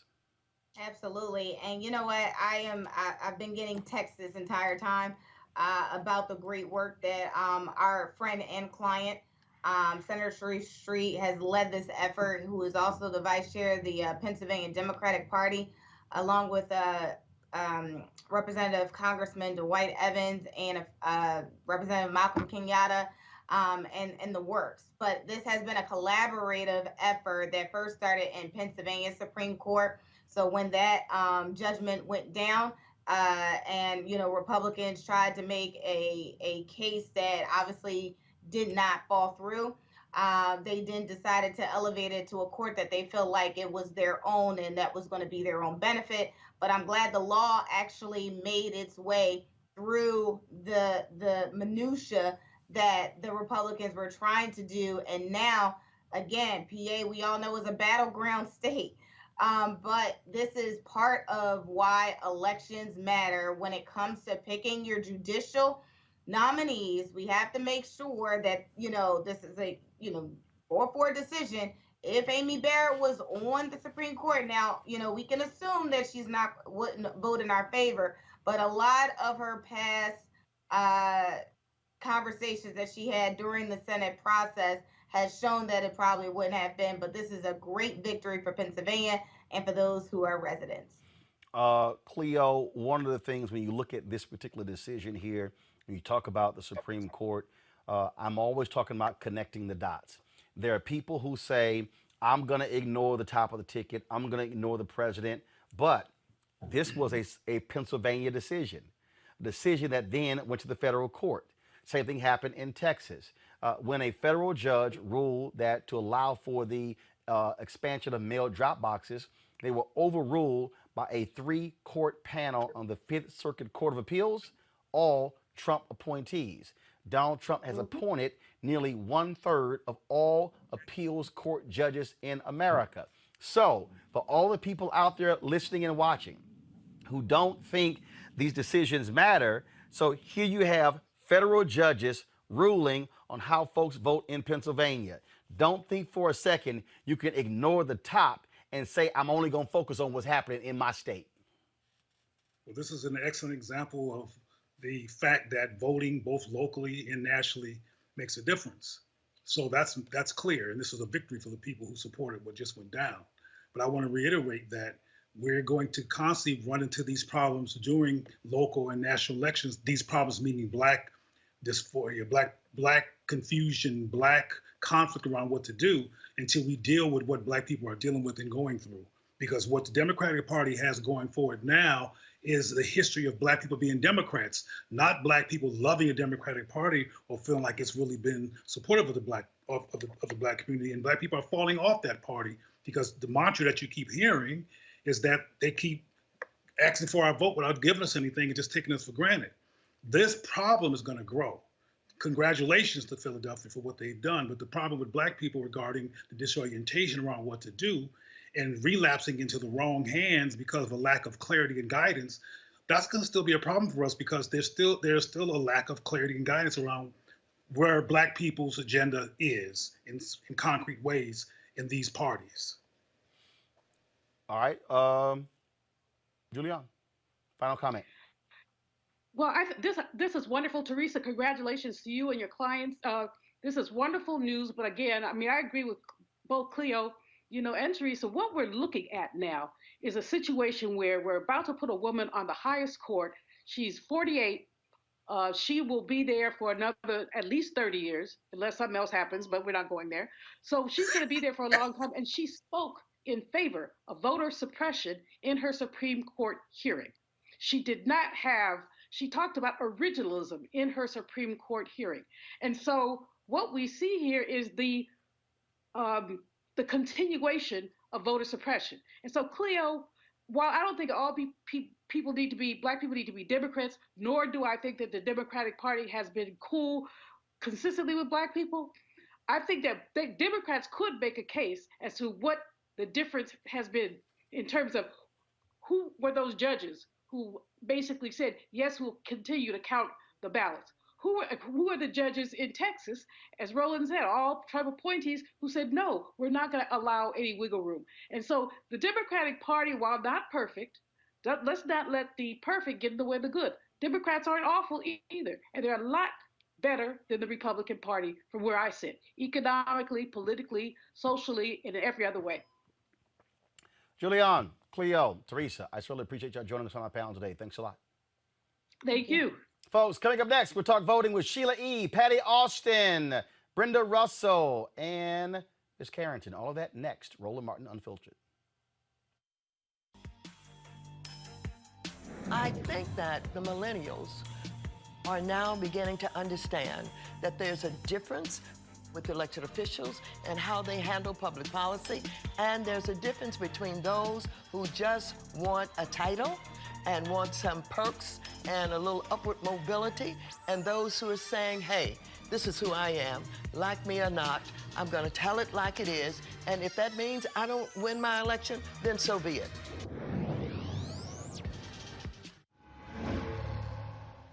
So a lot of y'all always asking me about some of the pocket squares that I wear. Now, Robert don't have one on.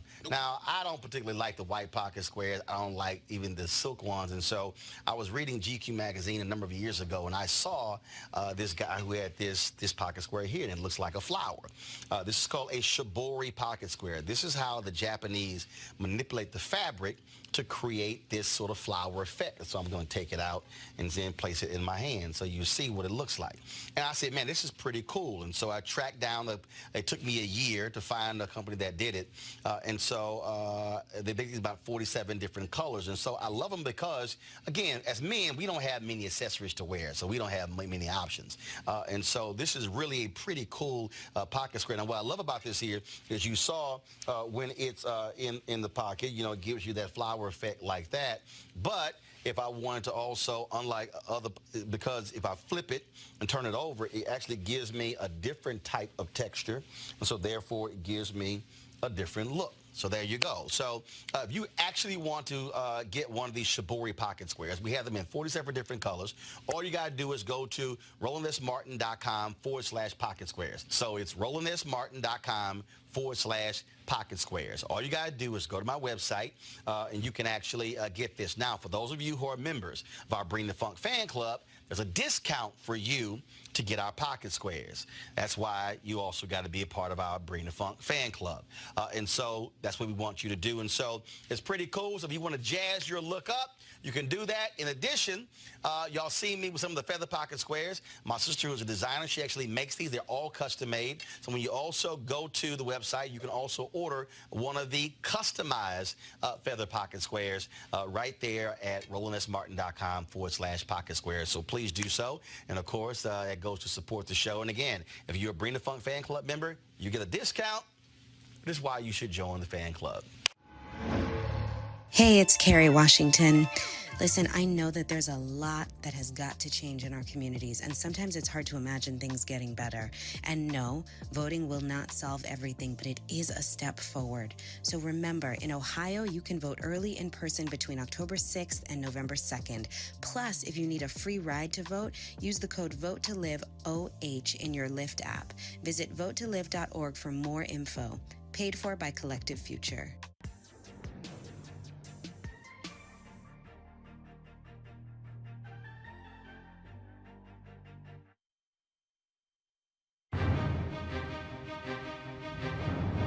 In a democracy, This kind of attack on voting rights, where extremists are cheating to stay in office because they know if everybody votes, they cannot win in the public square, it is, here it is, sin. Now, I know you universalists don't like to use that word too much. But you better hold on to it. Because every now and then you need to call something what it is. It is sin.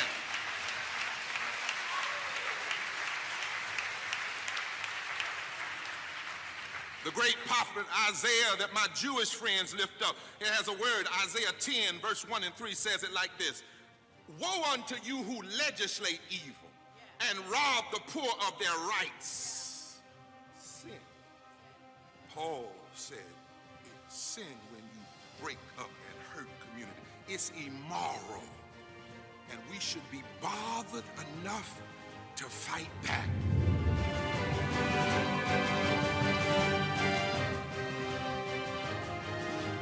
All right, folks. My man, Reverend William J. Barber. If y'all want to check out that full video, just simply go to the Repairs of the Breach YouTube channel.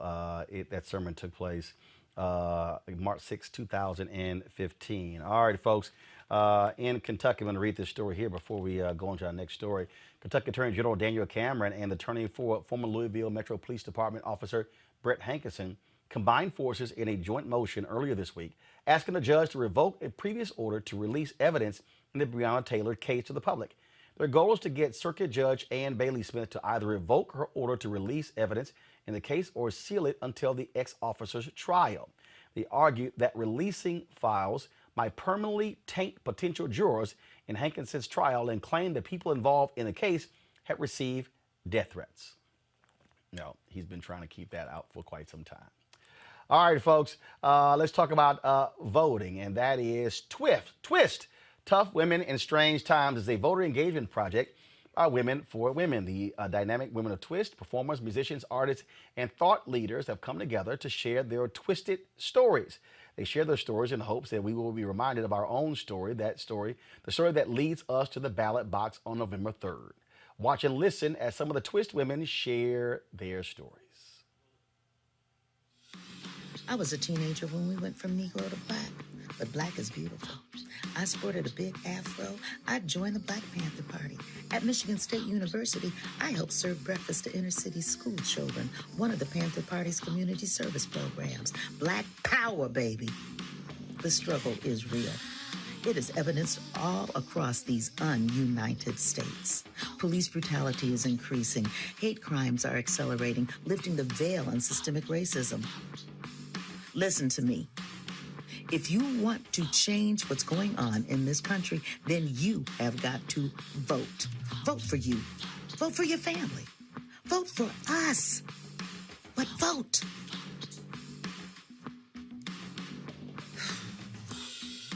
Plan your vote. My mother's tears live in me. And I've learned that it's okay to cry and still be strong.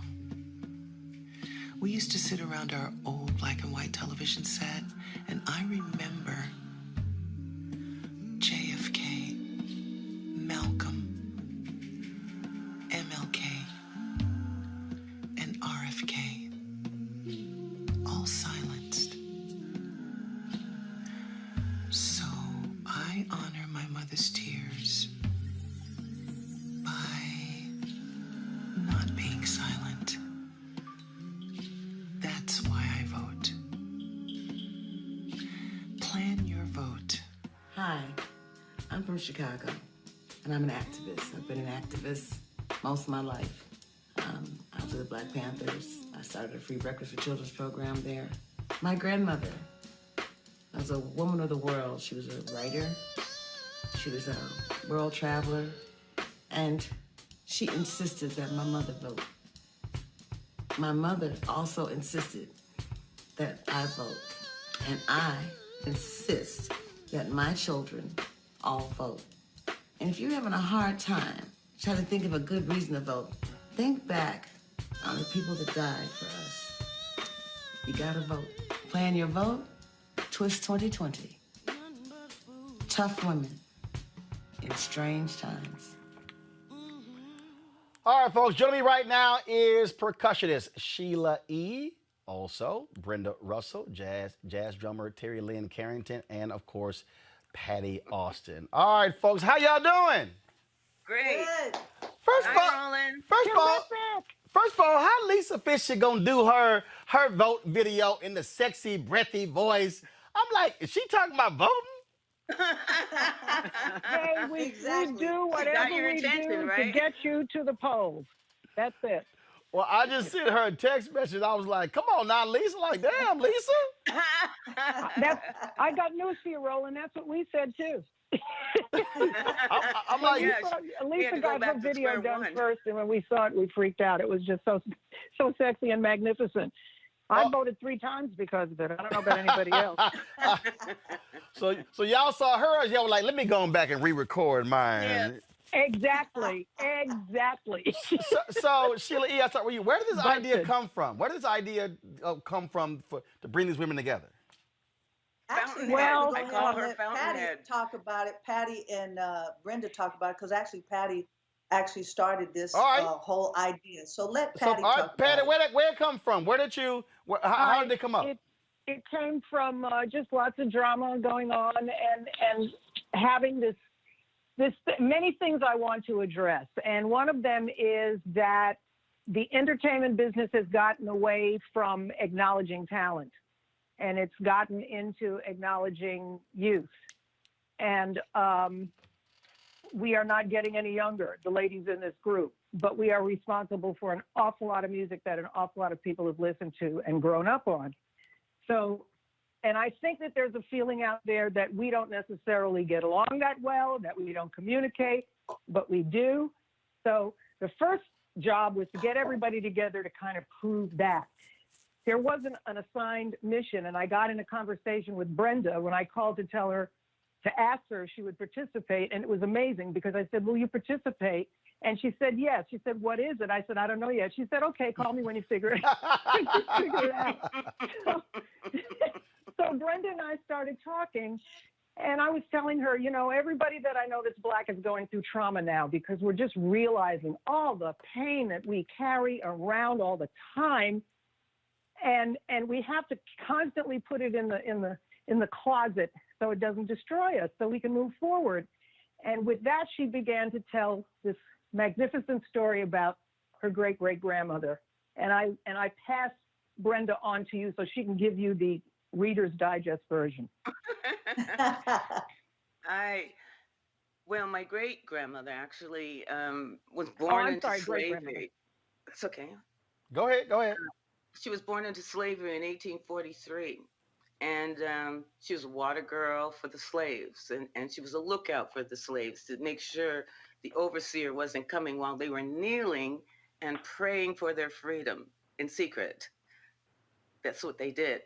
And she would see that overseer coming back, and she would say, get up, so that it could pick cotton and act like they weren't praying for their freedom, because that was not cool for them to be doing that.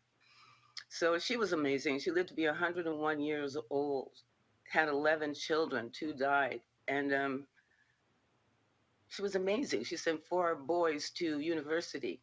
And in those days, it was not the easiest thing to do. So I'm very proud of my good grandmother.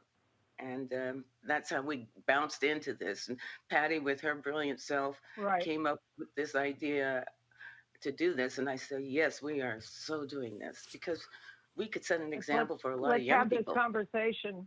Exactly. And the idea was to let's have this conversation with everybody. And because we're not talking to each other or not. This is something Indigenous people had over us and that made them so self-sustaining. They communicated with each other at the end of every day. And the ultimate knowledge came from someone with more estrogen than testosterone. So that's another part of my mission. And the other part of the mission is to have Black girl singers spearhead this because we have a voice for real. And we work for an audience that understands not only the music that we make, but who we are because of the music that we make. So I think we can have a tremendous influence on them, and they can have a tremendous influence on their kids.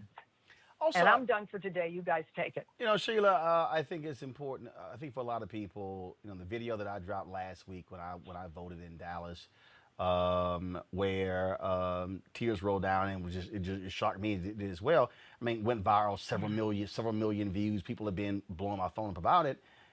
And I think about that line in the song Glory, where Common says, "Freedom is like a religion to us." And so for a lot of us, it's sacred. It's personal when it comes to voting. Yes. Well, and that's the thing, is like when I saw your post and I saw you driving, you were in tears, and I'm like, I feel you. I mean, I started crying watching the video, and it's kind of like how I felt when I voted at that time when Obama was running. This is how I feel the same way right now. Like, it's like I'm anxious, I'm excited. I want to tell people, you got to go and vote. I was the one who was outside in the building yelling and screaming, and I'm like, no, wait, they can't hear me because I'm not a part of the system. Let me put my name down. Let me make, they need to hear my voice. Yes, every single voice counts, and it is so important, because if we don't go out and vote, there won't be change. And that's how we changed what had happened when Obama came into office. We need change right now. There's so much hatred. Our country is so divided. I've never seen anything like this. I mean, growing up in the times, you know, during the Black Panther Party, and during that time, I lived in Oakland. I'm born and raised in the Bay. I lived that. I was watching it. I wanted to be a part of it. We played for some of the Black Panther parties where they were feeding the kids, and you know, we were part of helping some of that. But the division here is just different, and it's so blatantly like in your face. And it's like, if they have the audacity to be in your face like that, so do we, to tell you we're not going to take it, and we need to change, because we need to come together. There should not be a divide. There should be people coming together to make this country supposedly a free world, someplace where we're supposed to be able to raise our kids in a community where people walk by and say, hey, how you doing? Great day. You know, instead of spitting, I've been spit on, pulled on, beaten up back when I was growing up. I went through that. Even though I'm Kiki with the good hair, it's okay. I'm just saying, I still got, you know, beaten and beat up, I should say, and talked about because I was brown, because brown really didn't exist. Mexicans were the lowest of the totem pole. And when I started hearing how this administration was saying Mexican people are rapists, and they steal and they cheat and they murder people, and I'm like, how dare you talk about my family? My grandfather, who came from Saltillo, Mexico, came over here and raised a family, a beautiful man. He was here in this country. He worked hard. How dare you disgrace my grandfather and my family? It's not cool. I hear you. Terri Lynn, go ahead. Terri, go ahead and weigh in. Yeah, Terri, please, Terri. Yeah, Where no, are you, I hear you, Sheila. How dare you disgrace our history, our families, because we're more connected than we are separate. You know, my feeling is that so many people lost their lives for this right to vote, and how dare we not exercise our right, you know, based on just the history of our grandparents even. It's not that far back. My grandmother was born a few years before the Suffrage Act, and she lived to be 100 years old, and she was able to vote for Obama, and that meant so much to her. And I was born in '65, just a few days before the Voter Rights Act was signed. So I was even born in a time when every Black person couldn't vote. So I think, you know, the question really is to our community: do they not understand the price that was paid and that they've been paid for? As Dr. Angela would say. So I think, you know, getting the message to the younger community is extremely important. I think a lot of us, you know, our own generation, I think they understand it better, but I still run into students that say, you know, they don't think it affects them, or what's it going to matter if they vote or not. And then we have to really break it down. So, I mean, it's nothing more important than voting right now. Brenda, go ahead. No, I agree with the ladies totally. We have to, I think young people particularly, forget what happened before they got here with music, with politics, everything. But we were inspired to bring it back and remind people why it's so important, because people did die and suffer and get beaten and had to guess how many jelly beans were in a jar to be able to vote. Just, and I'm glad we're doing this. Yeah. All four of you also, like a lot of other folks, where it is so much craziness politically that you have to turn the news off, or you like some people who are saying it's so crazy I can't turn it off. Yeah, I'm both of those people. We'll go in alphabetical order. Patty first. I cannot turn it off. Trust me when I tell you, do not turn it off. I tell you this from the bottom of my heart and from a knowledge that I carry that is really difficult to carry, but I cannot express enough, and every time I can say this in public, I do, that this destruction, this pitting people against each other is being constructed. It's being manifested by an idiot in the White House, but it is being constructed from a guy in Russia. And we are not fighting to keep Trump out of office. We're fighting to keep from having to learn the Russian national anthem. And I want you to believe me when I tell you this. And I also want you to believe me when I tell you that it's a long-ass song, and I don't want to have to learn it. So vote twice, because that's where this is coming from. And I can send you a picture of me sitting next to Pootie Tang for 2 hours watching a concert in Moscow. Yes. That's part of why I know what I'm talking about. Well, here's the thing, Roland. I think that it's really important to get the education, especially, I mean, I love watching your show. I'm a fan. You know, I try to watch your show as much as I can. Even the information that I got earlier today, and Eddie and his book, and your panel, and so well educated on information that I have no idea. And the only way for me to learn some of what's going on is to look at, especially your format and what you're doing for the people. That it's, I mean, this should be on CBS, NBC, ABC. This should be primetime television, because the information that you provide for us is so important. And so at some point I do watch what I can, and then that there's a balance that I have to sit down and go, okay, I need to go outside and rest, because I get, I guess, worked up in a way that is not healthy, because I want to do something. What else can I do? Well, I'm sharing my thoughts and how I feel. I come out and I vote, I make my voice heard, and I'm encouraging everyone that I can to do the same. Terri? Yay, Sheila. Yeah. That's not my dog. I have a dog too. It's my dog. Whose dog is that? There's a great song that really teaches, I forget the artist's name, Yellow, what's his name? There's a rapper, Yellow, I can't remember his rap name, but I think the song is called It's About Us.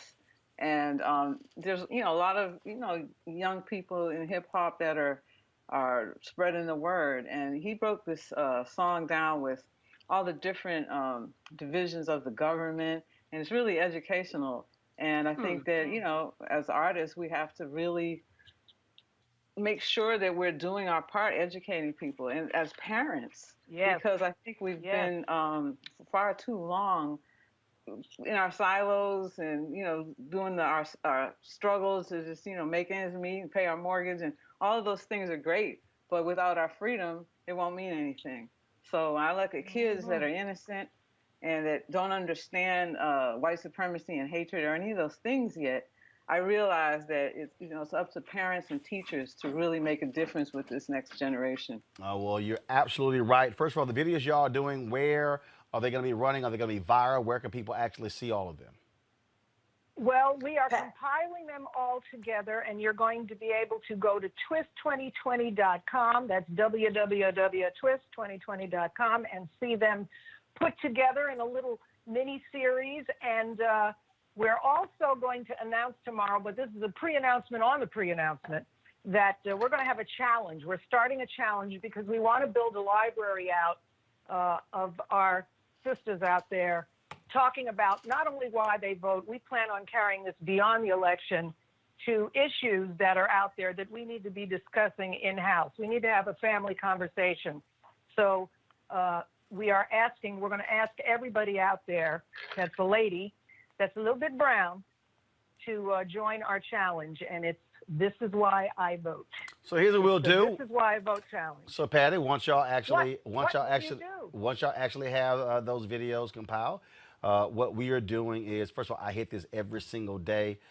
We are actually running various PSAs. So once y'all have that ready, what we'll do is we'll feature those every single day on the show. And why can we do that? And why can we do that? Because I own this shit. See what I'm saying? That's right. See? Thank you, Roland. Thank you so much. See, so I ain't got to ask nobody, Patty. So I appreciate what Sheila said about CBS and all of them, but the only way I do it, if I can own it. I hear you. And we have to do so much more of that also. That's the only way we're going to take control of anything. I have to tell you this, Roland. Yes. We've done this from the bottom of our heart. We don't have a dime. I had a friend that threw some money into this because we don't want to look unprofessional, but this is, in an odd way, a grassroots organization, and we want to keep it that way for a reason. This is not about our visibility or our stardom or how many numbers we have online. This is about us wanting to do the best we can at this time with each other to show that we can do this together and bring everybody into the circle. Well, if you decide to look, I totally understand. I launched this show totally bootstrapped with my own money, one sponsor. All right. My fan base has responded tremendously by joining our Bring the Funk fan club. 13,100 people have given since we started this show. So I totally understand your particular point there. Look, Sheila can text me. She can share my number with all three of you. If y'all want the fan base out there to support what y'all do, just let me know. We'll push it out on this show and my social media platform as well. So we'll do that, and we'll close it out this way. We want to thank all of y'all for being with us. And Terri, this is also how it happens when you got your own show. I actually have an iPad that I'm able to pull stuff right here from the set. I don't have to worry about the control room. So the video that you're talking about, Yellow Pain, while we vote, we're going to play it right now. Terri Lynn Carrington, Sheila E, Patti Austin, Brenda Russell. I appreciate it. Thank you so very much. Thanks, Roland. Love you, Roland. All right, folks. Thank you very much. Love y'all as well. All right, folks. Don't forget, we're going to go ahead and roll the video. Plus, you have the music playing while I'm talking. Support our Bring the Funk fan club. Every dollar you give, go support what we do. RolandMartinUnfiltered.com. Support us at Cash App, of course, /$ Unfiltered. Also, PayPal.me/R Martin Unfiltered. Venmo.com is /RM Unfiltered. Mail a money order to New Vision Media Inc., 1625 K Street Northwest, Suite 400, Washington, D.C., 2006. Raleigh, North Carolina, I'm broadcasting live from your city tomorrow. 5 black women are running for statewide office in North Carolina. I will talk to all of them tomorrow, plus Reverend Dr. William J. Barber, plus Simone Sanders from the Biden campaign, plus Dr. Everett Ward, the General President of Alpha Phi Alpha. We on the road tomorrow, Roland Martin Unfiltered. I'll see y'all in Raleigh. North Carolina Central, I'm coming by your law school. In North Carolina A&T, I'm swinging by a voting place as well. I'll be all over Greensboro, Raleigh, and Durham tomorrow. Closing the show out, why should we vote? Holla! My people feel, but we gotta learn. We complained enough. Let me change it up. Everything I just said, everybody I know think the same way. See, they don't want to see us vote, and we never do, so we see the same thing. But all our votes really do count, and they'll never really let it show. So now I'm finna break it down, cause if I don't, you would probably never know. First thing first, you know back in middle school when they taught us, it was 3 branches of the government. We forgot it when we got older. It's the judicial, the legislative, and executive. But all we know is the executive. That's the mayor, or the governor, and the president. Now none of them 3 people make no laws, they just be checking them. The laws come to their desk and all they do is say no or yes to it. So when the news station tried to tell us that Barack Obama couldn't put us on, we was all salty at Obama when it was the Congress members all along. We gotta focus on the legislative branch, yeah, they the ones that make the laws. Yeah, they the ones write how much food stamp money you get on the card. But when people that wanted to help us wanted the job, I know they probably lost. Cause we ain't even know their name, we ain't know their face, we ain't know it all. So the Congress or the State House, that's legislative, they make laws. So what we want from the president is what they do, okay, y'all? See, they election every 2 years, but we don't ever even go to those. The Congress, they can raise minimum wage, but we ain't even really know it, though. So you know how back in 08, when we all voted for Obama, we was all supposed to go back in 2010 and vote for the Congress. Cause they the ones make child support laws. They the ones choose if your kids at school get to eat steak or corn dogs. The State House make the court costs. So if the country failed, then you can't say it's them, it's your fault. Cause y'all ain't know to vote for Congress members that was for y'all. And they don't gotta leave after 4 years, and we just let them sit. See, they don't wanna tell you this, they want you to focus on the president.